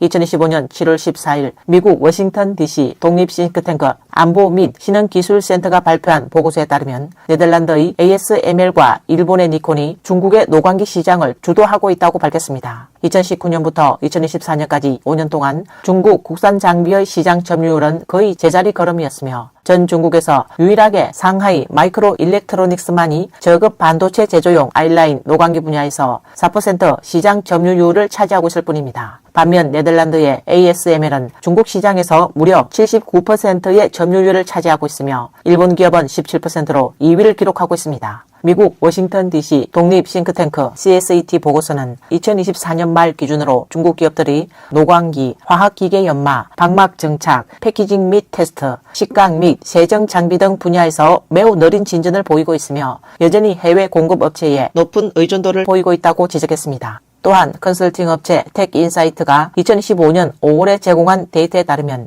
2014년 한 해 동안 중국은 무려 410억 달러 규모의 반도체 장비를 구매했고 이는 전 세계 판매량의 40%에 해당합니다. 그러나 중국산 장비의 비중은 고작 11.3%에 불과했습니다. 중공 당국이 외국의 기술 인력을 빼오거나 기술을 도용하는 등의 행위를 계속하고 있음에도 불구하고 이런 방식으로는 기술적 난제를 해결할 수 없다는 사실이 명확해지고 있습니다.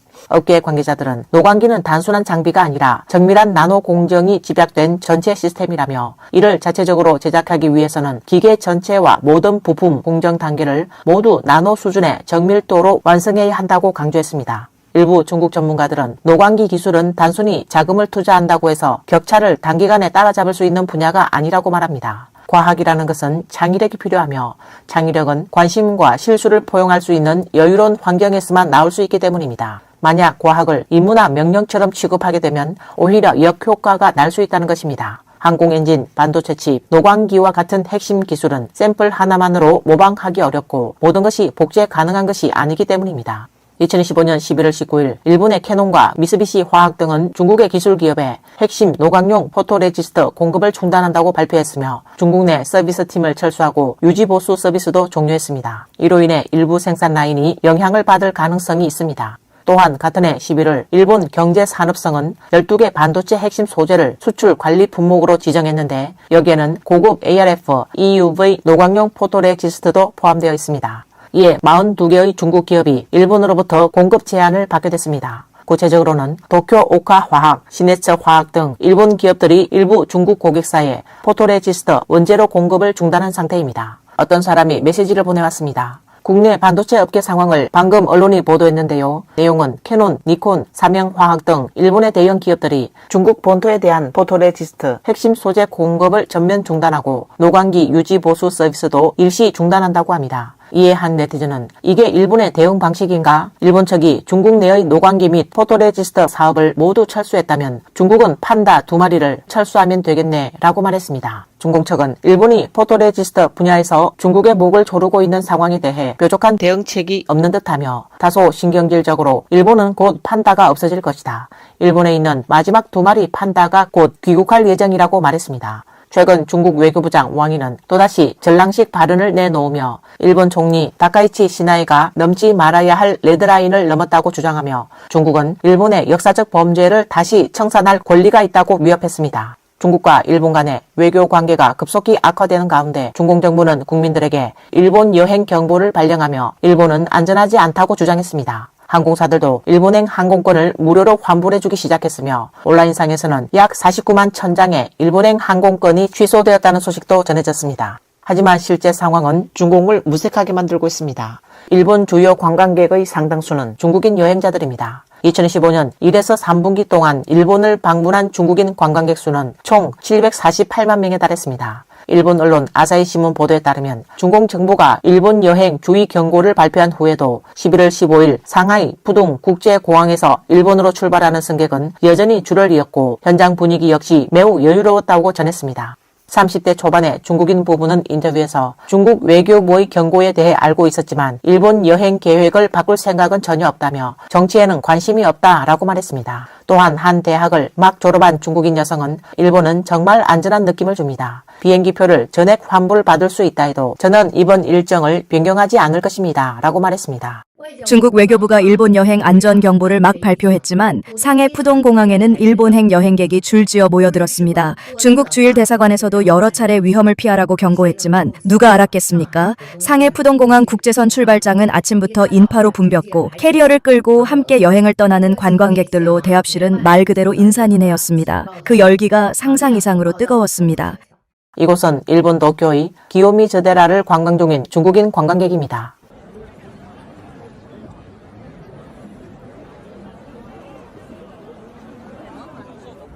이곳은 일본 오사카 신사이바시에서 관광 중인 중국인입니다.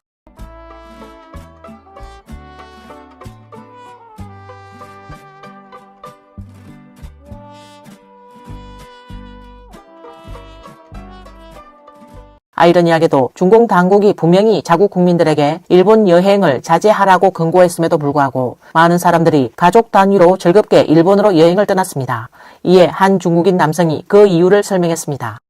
그건 일본에서의 경험이 매우 만족스러웠기 때문입니다. 관광지든 도심이든 모든 상품의 가격이 공정하고 정직합니다. 또 하나는 서비스가 정말 훌륭하다는 점입니다. 일본에서는 무릎 꿇는 서비스라는 것을 체험할 수 있습니다. 아시나요? 제 친구가 이야기해줬는데요. 카페에서 커피를 한 잔 주문하고는 본인이 테이블에 올리다가 실수로 쏟았다고 합니다. 그런데 직원이 급히 달려와 손님, 제가 다시 한 잔 가져다 드릴게요. 정말 죄송합니다 라고 말했대요. 분명 본인의 실수였는데도 일본인은 그것을 자사의 서비스 부족으로 여겼다고 하더라고요.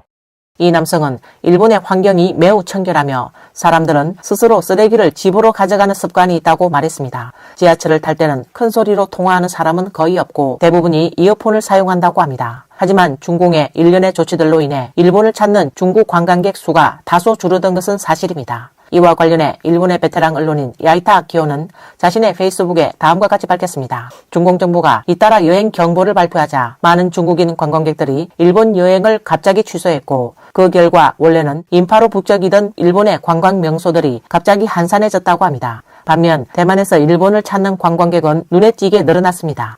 어떤 여행업자는 그에게 중일 관계가 긴장된 이후 대만발 일본 노선 수요는 직격 상승했다. 현재는 대만에서 일본으로 가는 항공권이 매우 구하기 힘든 상황이다 라고 말했다고 합니다. 게다가 일본 업계는 대만인들에게 특히 감사하고 있습니다. 그 이유는 대만 관광객들은 소란을 피우지 않고 줄도 잘 서며 상점에서도 친절하고 소비도 안정적이기 때문입니다. 이번 중일 외교 갈등으로 인해 오히려 일본과 대만 간의 관계는 더욱 가까워졌습니다. 일부 일본 상점들은 중국 손님이 줄어들면서 매출에는 영향이 있지만 여전히 꾸준히 찾아주는 대만 손님들을 보면 정말 감동이다 라고 말했습니다. 또한 일본의 여러 지방자치단체들도 대만 시장을 더 적극적으로 공략하고 있습니다. 본체 중국어로 된 안내문을 준비하거나 대만 한정 이벤트를 열고 심지어는 아예 대만 현지에서 홍보 행사를 개최하는 등 진정성을 보이고 있습니다. 결국 중공은 자기 발등을 찍는 꼴이 된 셈입니다. 일본 정부를 자극해 첨단 반도체 재료인 광각제 공급이 끊길 위기를 자초했을 뿐만 아니라 아무리 방해도 경제력이 되는 중국 시민들은 여전히 일본 여행을 즐기고 있고 그 와중에 일본과 대만의 관계가 더욱 가까워지는 효과까지 만들어졌습니다. 이는 고사성어 도덕을 따르는 자는 돕는 이가 많고 도덕을 잃는 자는 돕는 이가 적다라는 말을 그대로 증명하는 상황이라고 할 수 있습니다. 오늘 뉴스는 여기까지입니다. 시청해주셔서 감사합니다.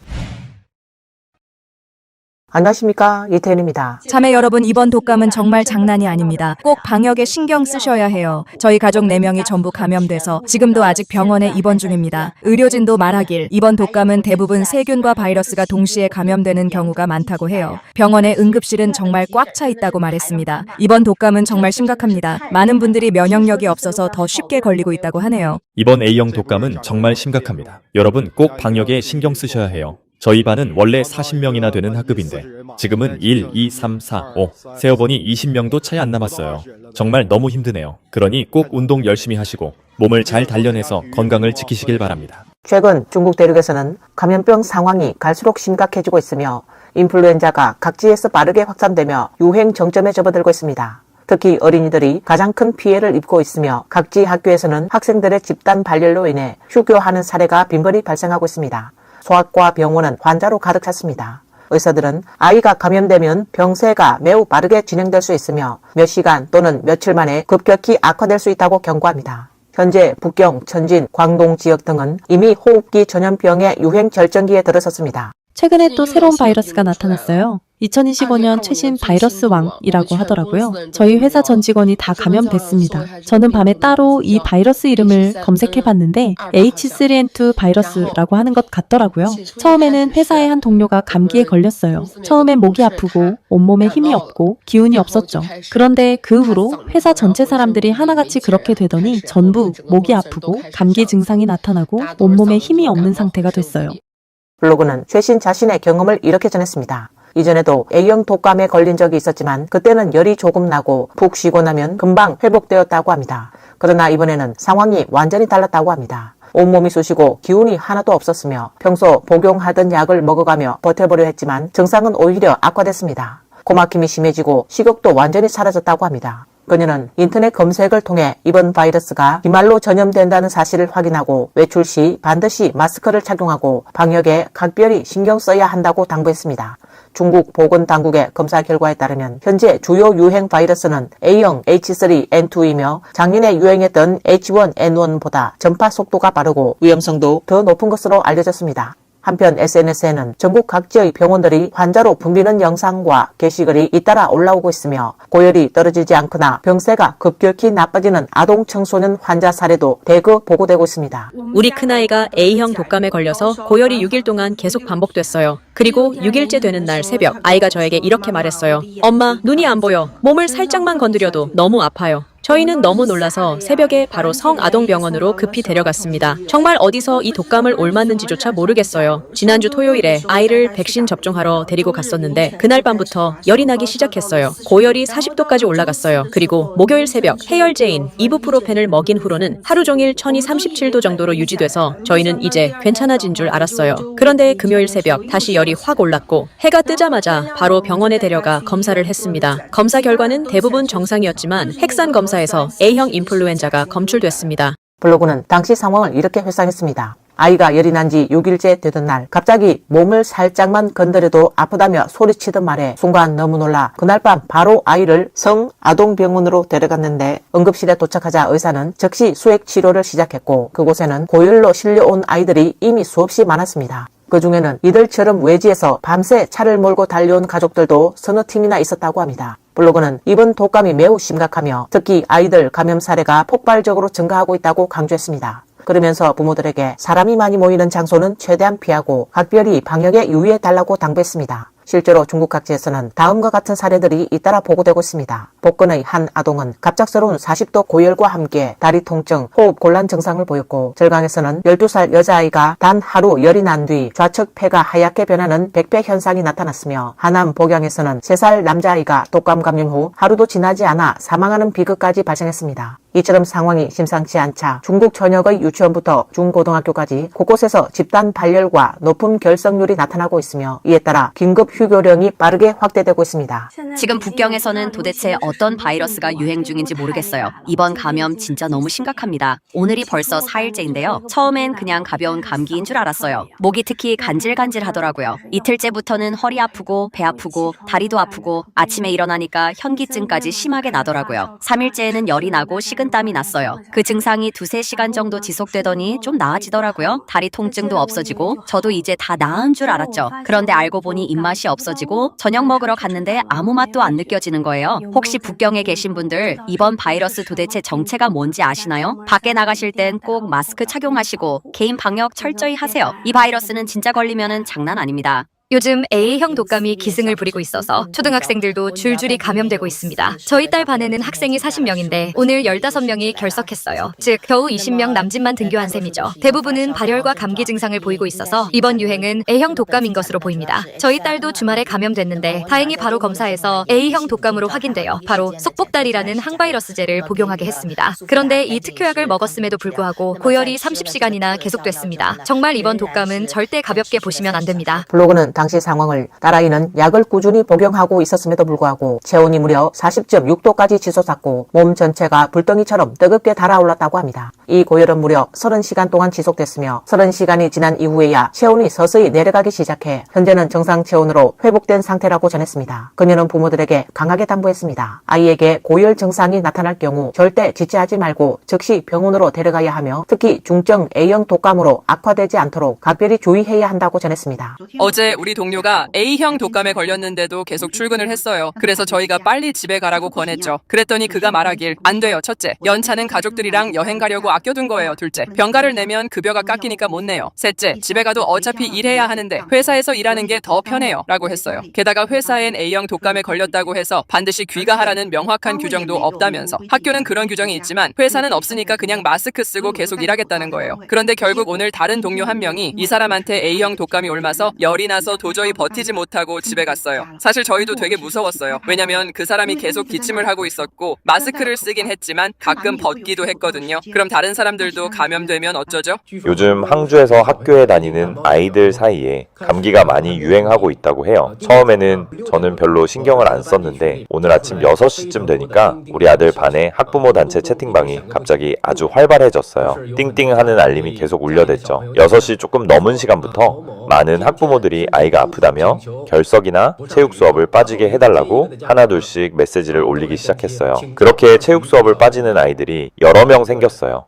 블로그는 아침 7시가 조금 넘은 시각 담임 선생님으로부터 메시지가 도착했습니다. 반 학생들 가운데 감기 증상을 보이는 아이들이 많다며 반드시 마스크를 착용해달라는 당부가 담겨 있었습니다. 곧이어 독감 의심 증상자 명단 양식도 함께 전달했고 최근 감기, 발열, 기침, 콧물 등 증상이 있는 학생들은 직접 해당 항목을 기재해 제출해달라는 안내가 이어졌습니다. 블로그는 명단을 확인하고 적지 않은 충격을 받았다고 합니다. 해당 학급은 약 44명인데 그중 무려 16명, 즉 학급의 3분의 1이 아픈 상태였기 때문입니다. 담임 선생님은 또 하나의 공지를 덧붙였습니다. 감염병 확산을 막기 위해 이번 주에는 반 전체가 특정 심화 수업에 참여하지 않도록 조치했다고 밝혔습니다. 원래는 전 학년이 함께 듣는 프로그램이었지만 교차 감염 위험을 줄이기 위해 이번 주에 한 해 수업을 취소한다는 설명이 이어졌다고 전했습니다. 아이가 아픈데도 학교에 보내야 할 필요가 정말 있을까요? 요즘 다들 아시다시피 A형 독감이 정말 심각하게 퍼지고 있어요. 학교에서는 많은 아이들이 이미 감염됐습니다. 어제 제 아들도 증상이 나타났고 저는 바로 이틀간 결석계를 내고 집에서 치료하게 했어요. 그런데 아이 말로는 반에 아직도 아픈 채로 등교하는 친구들이 많다고 해요. 저는 문득 이런 생각이 들었어요. 이렇게 심한 감기에 걸렸는데도 아이가 억지로 수업을 들어야 할 이유가 정말 있을까요?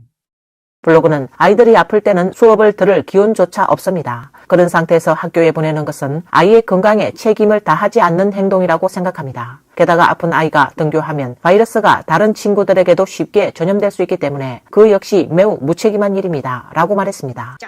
요즘은 A형 독감에 걸린 아이가 등교하려면 의사가 작성한 복학 진단서를 꼭 제출해야 해요. 여러분 지역도 그런가요? 얼마 전 우리 아이가 A형 독감에 걸렸거든요. 병원에 갔더니 아이의 학교 정보를 포함한 기본 정보를 작성하라고 하더라고요. 그 다음 날 선생님에게 전화가 왔어요. 병원에서 학교에 연락해서 우리 아이가 독감에 걸렸다는 걸 통보했대요. 그리고 병원 진단서를 학교에 제출하라고 했어요. 그리고 다시 학교에 가려면 증상이 모두 사라지고 48시간이 지난 후 병원이나 학교가 지정한 장소에서 발급한 복학 진단서를 꼭 제출해야 한다고 하셨어요.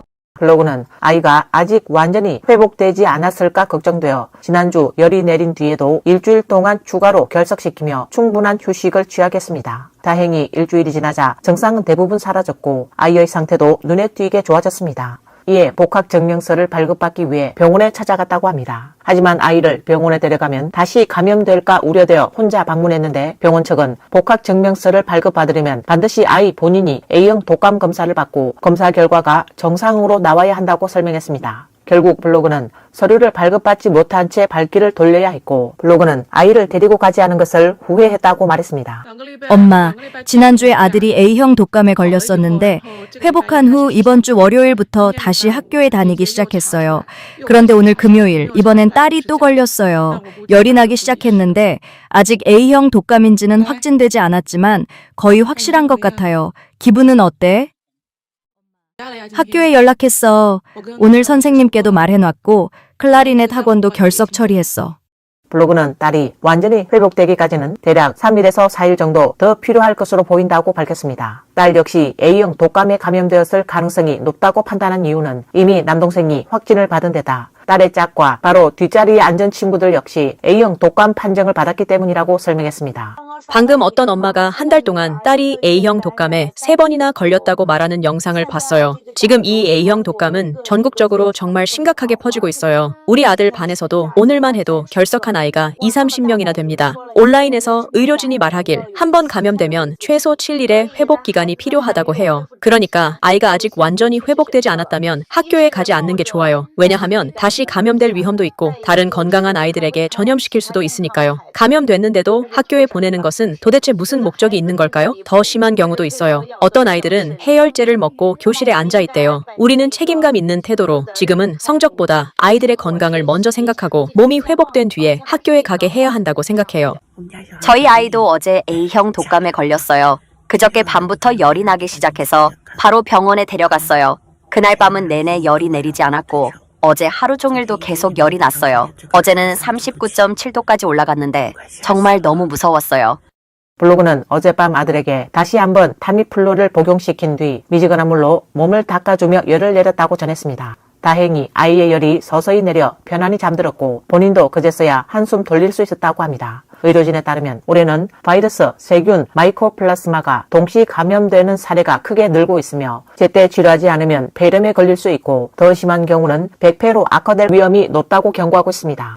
광동성 질병예방통제센터는 역시 일주일 전 인구 밀집 지역에서 감염이 급속히 확산될 수 있다며 긴급 주의를 당부한 바 있습니다. 이처럼 상황이 악화되자 중국 사회에서는 이번 감염 확산이 혹시 코로나19 재확산의 전조가 아니냐는 우려와 의심도 제기되고 있습니다. 블로그는 최근 북경의 A형 독감 상황이 매우 심각해 많은 학급이 이미 휴교 조치에 들어갔다고 밝혔습니다. 학교에서는 수업 중 마스크 착용이 다시 권장되고 있으며 며칠 전 자신의 아이도 감염돼 고열을 겪었지만 다행히 비교적 빨리 안정되었다고 설명했습니다. 또한 그녀는 아이의 회복을 돕기 위해 최근 집에서 요리할 때 기름과 소금을 최소화하고 최대한 담백하고 단순한 식단으로 음식을 준비하고 있다고 전했습니다. 이는 아이의 소화 기능을 보호하고 회복 속도를 높이기 위한 배려라고 덧붙였습니다. 블로그는 점심에 아들을 위해 소고기 완자와 무 요리를 준비했다고 전했습니다. 무를 충분히 먹이면 속이 한결 편안해질 것 같아 그렇게 조리했다는 설명입니다. 소고기 완자와 청경채는 아이가 직접 먹고 싶다고 고른 메뉴였고 실제로 매우 맛있게 먹었다고 합니다.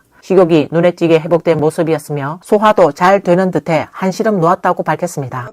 아이를 휴교시키고 시골로 보냈어요. 정말 할 말도 없고 이제는 아무 방법이 없어요. 우리 아이는 가래 문제로 여름방학부터 지금까지 수많은 병원과 전문가를 찾아갔지만 아무도 고쳐주지 못했어요. 조금만 좋아지려 하면 또 감기에 걸리고 감기만 걸리면 증상이 심해져서 비염도 더 심해졌거든요. 여기저기 다녀봐도 전부 한결같이 비염 때문에 콧물이 목으로 넘어가는 것 때문이라고 해요. 코세정제도 엄청 써봤고 목에 뿌리는 스프레이부터 염증 치료제, 인후염 약까지 안 써본 게 없는데 아무 효과가 없네요.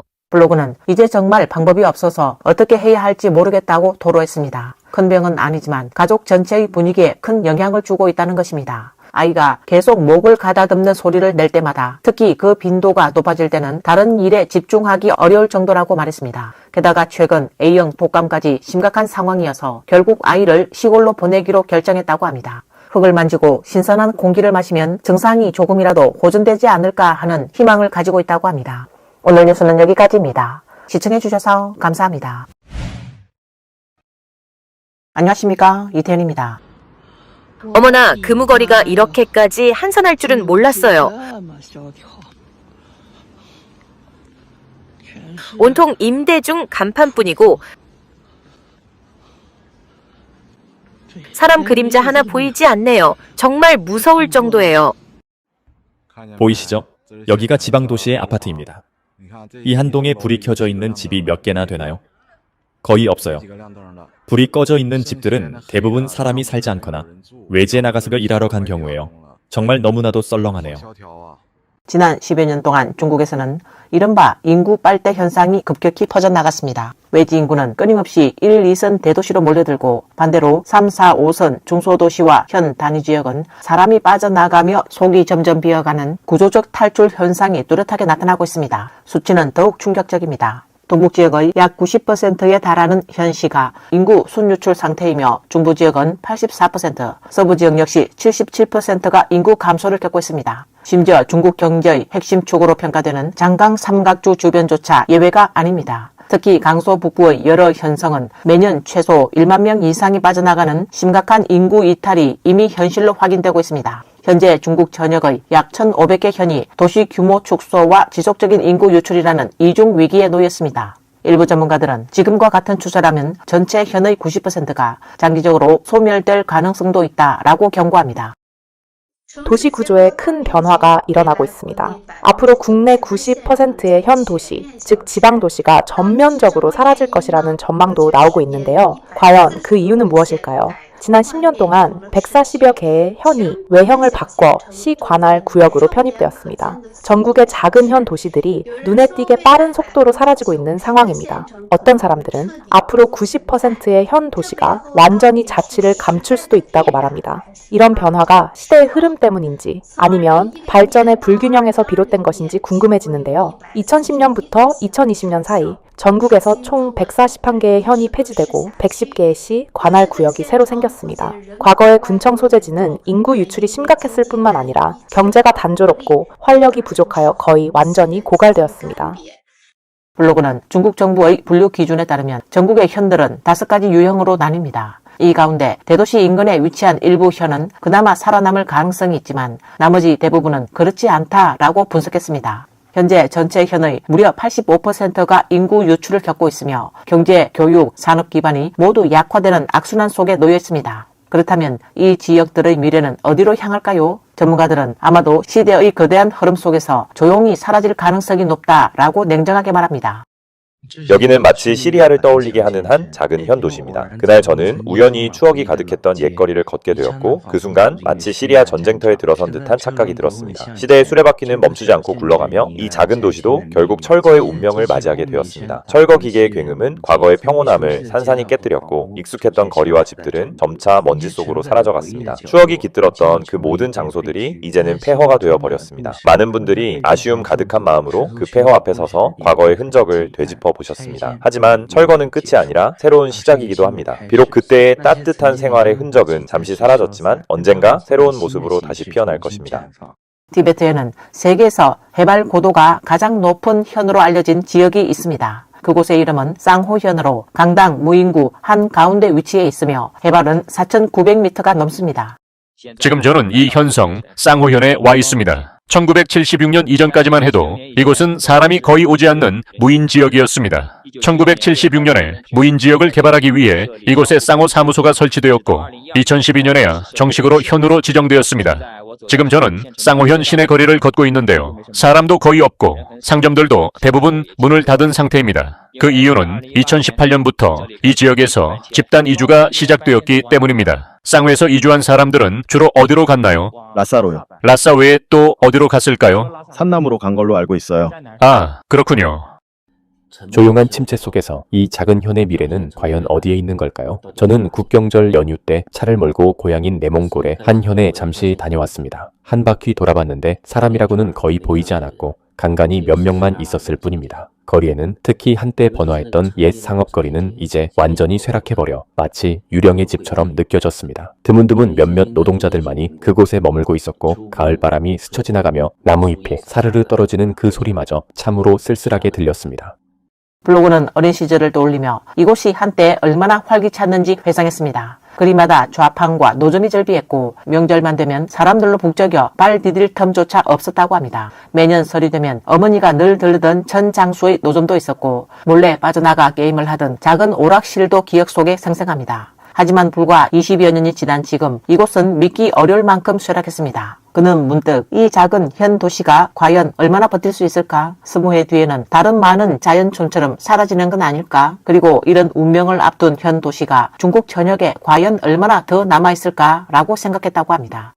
올해 현 단위 도시에서 외식업, 특히 중식 업종을 하시는 분들에게는 정말 쉽지 않은 한 해였던 것 같습니다. 최근에 저도 현지에서 중식당을 운영하시는 7, 8분 정도의 외식업 종사자분들과 운영 상황에 대해 이야기를 나눠 봤는데요. 그분들이 가장 많이 하신 말씀이 바로 식당 운영한 지 10수년 됐지만 올해가 제일 힘들다였습니다. 지금은 문을 닫을지 말지를 고민하며 하루하루 불안해하는 상황이라고 하셨어요. 월요일부터 금요일까지는 하루에 겨우 한두 테이블, 많아야 두세 테이블 손님이 전부라고 합니다. 토요일이나 주말에는 좀 나은 편이지만 그래도 하루에 10테이블 정도가 고작이라는 게 현실이라고 하시네요. 현 도시의 상황은 식당만 한산한 것이 아니었습니다. 이제는 휴대전화 매장조차 판매가 제대로 이루어지지 않는 실정이라고 합니다. 소비가 얼어붙으면서 일상적인 전자제품조차 팔기 어려운 상황으로 전락한 것입니다. 여러분 혹시 이 문제를 눈치채셨나요? 요즘 현 단위 도시에서는 휴대폰 가게들이 점점 사라지고 있습니다. 혹시 현에서는 휴대폰이 잘 안 팔리는 걸까요? 제가 최근에 몇몇 현을 방문해 보았는데요. 예전과 비교해보면 휴대폰 가게 수가 약 40에서 50% 정도 줄어든 것 같았습니다. 현 단위 도시의 평범한 청년이라면 인생에서 꼭 한 번은 대도시에 나가 도전해보셔야 합니다. 이건 제가 직접 느낀 바입니다. 물론 많은 분들이 동의하지 않으실 수도 있고 반박하실 수도 있습니다. 요즘 작은 현에도 뭐든 다 있어서 편리하고 생활비도 저렴하고 부모님과도 가까우며 생활 리듬도 규칙적이고 사람 간의 정이 있는 사회라 행복감도 높다고요. 그 말씀도 맞습니다. 하지만 한번 생각해 보셨으면 합니다. 여러분의 고향 현에서는 돈이 되는 사업들, 예를 들면 부동산, 골재 채취, 물류, 교통 등 이런 돈이 되는 사업들이 과연 여러분과 관련이 있나요? 그런 사업들 뒤에는 대부분 왕씨, 이씨, 유씨, 장씨 집안 같은 기득권 가문들이 얽혀 있고 우리 같은 평범한 사람들에게는 기회조차 주어지지 않습니다.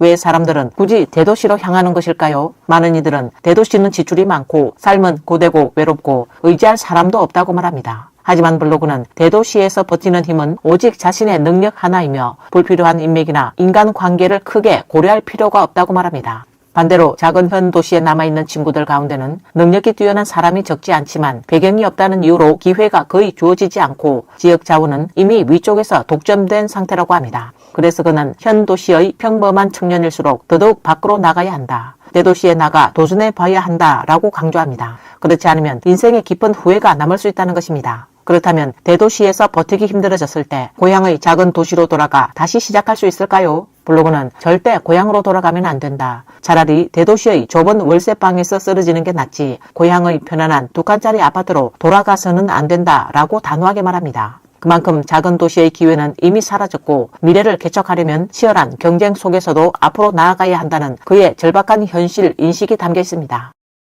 요즘 몇 년간 경제 상황이 좋지 않다 보니 친구들 사이에서 가장 자주 나오는 화제는 대도시는 너무 힘들어 고향 작은 현 도시로 돌아가서 지낼까봐 라는 이야기입니다.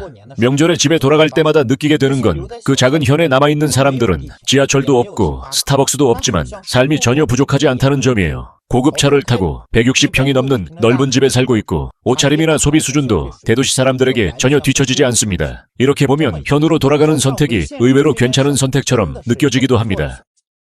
블로그는 대도시에서 버티기 힘들다고 해서 절대로 쉽게 고향의 작은 현 도시로 돌아가면 안 된다고 경고합니다. 왜냐하면 우리가 떠올리는 그 평온하고 느긋한 작은 도시라는 이미지는 사실상 환상에 가깝기 때문입니다. 중국의 작은 현 도시 가운데 무려 80% 이상은 겉으로 보이는 것만큼 편안하지도 살기도 좋지 않습니다. 그 안정적인 분위기는 사실 몇몇 특정한 계층이 만들어낸 착시일 뿐입니다. 첫 번째 부류는 완전한 체제 내에 속한 사람들입니다. 교육, 의료, 행정 등 공공 부분에서 근무하는 이들로 모두 정규 편제 안에 포함된 인력들입니다. 작은 현 도시 하나만 보더라도 이런 편제 인원만 수천 명에서 많게는 만여 명에 이르는 경우도 적지 않습니다. 이들은 흔히 말하는 철밥통을 쥐고 있어 수입이 안정적이고 업무 강도도 높지 않으며 생활에도 큰 부담이 없습니다. 월급이 3만 위안이라면 2만 위안을 써도 전혀 어려움이 없을 정도입니다. 이들이 바로 현 도시의 주요 소비층으로 이들의 소비력이 합쳐지면 마치 지역 경제가 활발한 것처럼 보이는 고급 소비의 착시 효과가 만들어집니다. 또 하나의 계층은 정부 공사를 통해 돈을 벌어온 지역의 관계형 사업가들입니다.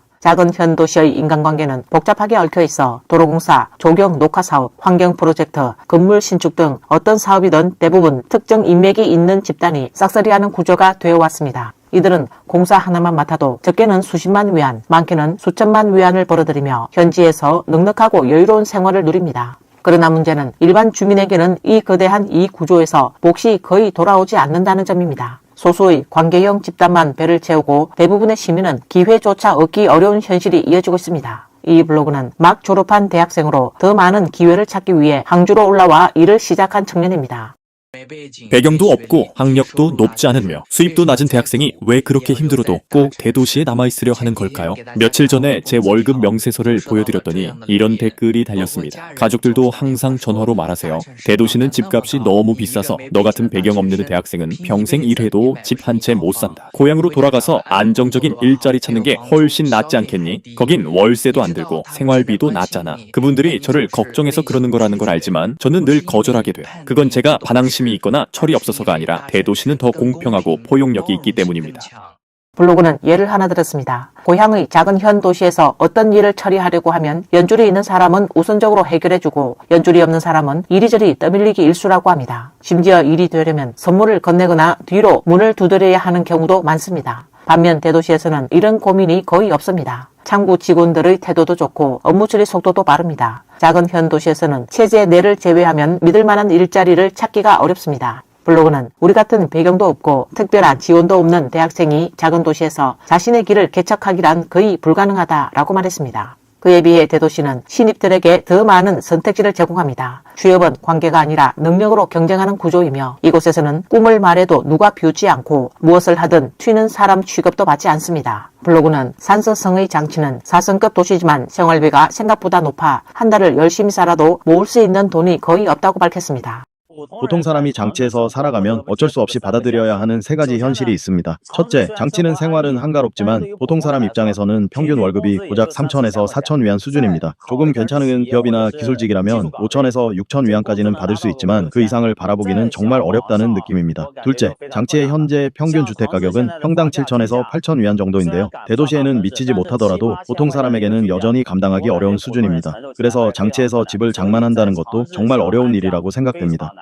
블로그는 장치의 생활비가 결코 저렴하지 않다며 친구들과 가볍게 한 끼만 먹어도 1인당 80에서 90위안이 들고 여기에 매달 통신비, 가스비, 수도, 전기 요금까지 합치면 월급은 손에 쥐기도 전에 순식간에 사라져 거의 저축을 할 수 없다고 말했습니다. 더 답답한 점은 장치에서는 제대로 된 일자리를 찾기가 매우 어렵다는 것입니다. 상담 업무나 영업직을 제외하면 대부분이 단순 육체 노동뿐이라고 합니다. 그의 친구 중 한 명은 프로그램으로 일하며 월 5천 위안을 벌고 있지만 먹고 자는 기본 생활비를 제외하고 나면 남는 돈이 거의 없다고 말합니다. 혹시 지금 저랑 비슷한 나이시라면 절대로 고향의 현도시로 돌아가서 시간을 때우며 지내실 생각은 하지 마십시오. 저는 현도시에서 2년을 보내고 나서야 깨달았습니다. 이곳은 정말 너무 작습니다. 작아서 학력이나 능력만으로는 절대 인맥을 이기지 못합니다. 이것은 제가 24살의 상해에서 무직으로 고향에 돌아온 뒤 2년 동안 느낀 솔직한 체험입니다. 제가 살고 있는 현도시에는 상주 인구가 수십만 명쯤 되지만 실제로 결정권을 가진 사람들의 그룹은 아주 작습니다. 누가 땅을 얻을 수 있는지, 누가 수익성 좋은 가게를 열 수 있는지, 누구의 자녀가 명문 학교에 갈 수 있는지 등 이 모든 것은 일부 소수의 사람들 손에 달려 있습니다. 예를 들어 이 현 도시에서 체면 있는 직장을 구하려면 은행 시험에 지원하고 면접을 볼 때 면접관이 가족 중에 관련된 경험 있는 분 계세요? 라고 물어봅니다. 사실상 그건 인맥이나 줄이 있으세요? 라는 뜻입니다. 블로그는 소도시에서 월급 5,000위안이면 이미 고연봉에 속하고 일반 노동자들은 대부분 3,000위안 정도밖에 받지 못한다고 밝혔습니다. 만약 현지에서 창업해 작은 가게를 연다고 해도 그저 가족 생계를 겨우 유지하는 수준일 뿐이며 심지어 영업 허가증을 발급받는 일조차도 아는 사람의 도움이 없으면 제대로 진행하기 어렵다고 지적했습니다. 예전에는 큰 도시에 가서 발전할 수 있는 사람이 대단하다고 생각했지만 지금에 와서야 깨달았습니다. 작은 지역에서 살아가는 사람이야말로 진정한 승자입니다. 젊은 사람들이 작은 현에 남는 건 정말 앞날이 없는 일일까요? 저는 황천에서 태어나고 자란 토박이입니다. 졸업 후 강소성, 절강성, 상해 같은 대도시로 가지 않고 작은 고향 도시로 돌아와 한가로운 삶을 선택했습니다. 많은 사람들이 말하길 이 작은 도시는 젊은이들을 붙잡을 수 없다고들 합니다. 하지만 저는 기꺼이 이곳에 남기로 했습니다. 황천은 정말로 머물 가치가 없는 곳일까요? 물론 이곳은 5성급의 작은 도시입니다. 여기서는 어떤 일을 하든 황천을 가로지르는 황허강에 맞춰야 하고 거리도 항상 조금 느릿느릿합니다. 하지만 그건 침체가 아니라 사람들이 다들 알고 있기 때문입니다. 밖에 나가 한 바퀴 돌아봐도 갈 수 있는 곳이 몇 군데 안 되니 자연스럽게 발걸음도 느려지는 거죠. 블로그는 대도시에 비해 자신은 오히려 이 작은 현을 더 사랑하게 되었다고 말했습니다. 이곳 사람들은 모두 느긋하고 여유로워 마치 아무도 급하게 살아가지 않는 것처럼 보인다고 합니다. 현지 주민들의 월급은 보통 3,000위안 정도인데 그중 2,800위안을 거의 모두 먹는 데 사용하며 거리에는 온갖 종류의 음식점이 가득하다고 합니다. 그녀는 비록 이곳에서 큰 돈을 벌 수는 없지만 그래도 머물고 싶다며 북경의 화려함이나 상해의 풍족함보다 이 작은 황천이 가진 생활의 온기와 서민들의 연기 냄새가 더 좋기 때문이라고 말했습니다. 오늘 뉴스는 여기까지입니다. 시청해주셔서 감사합니다.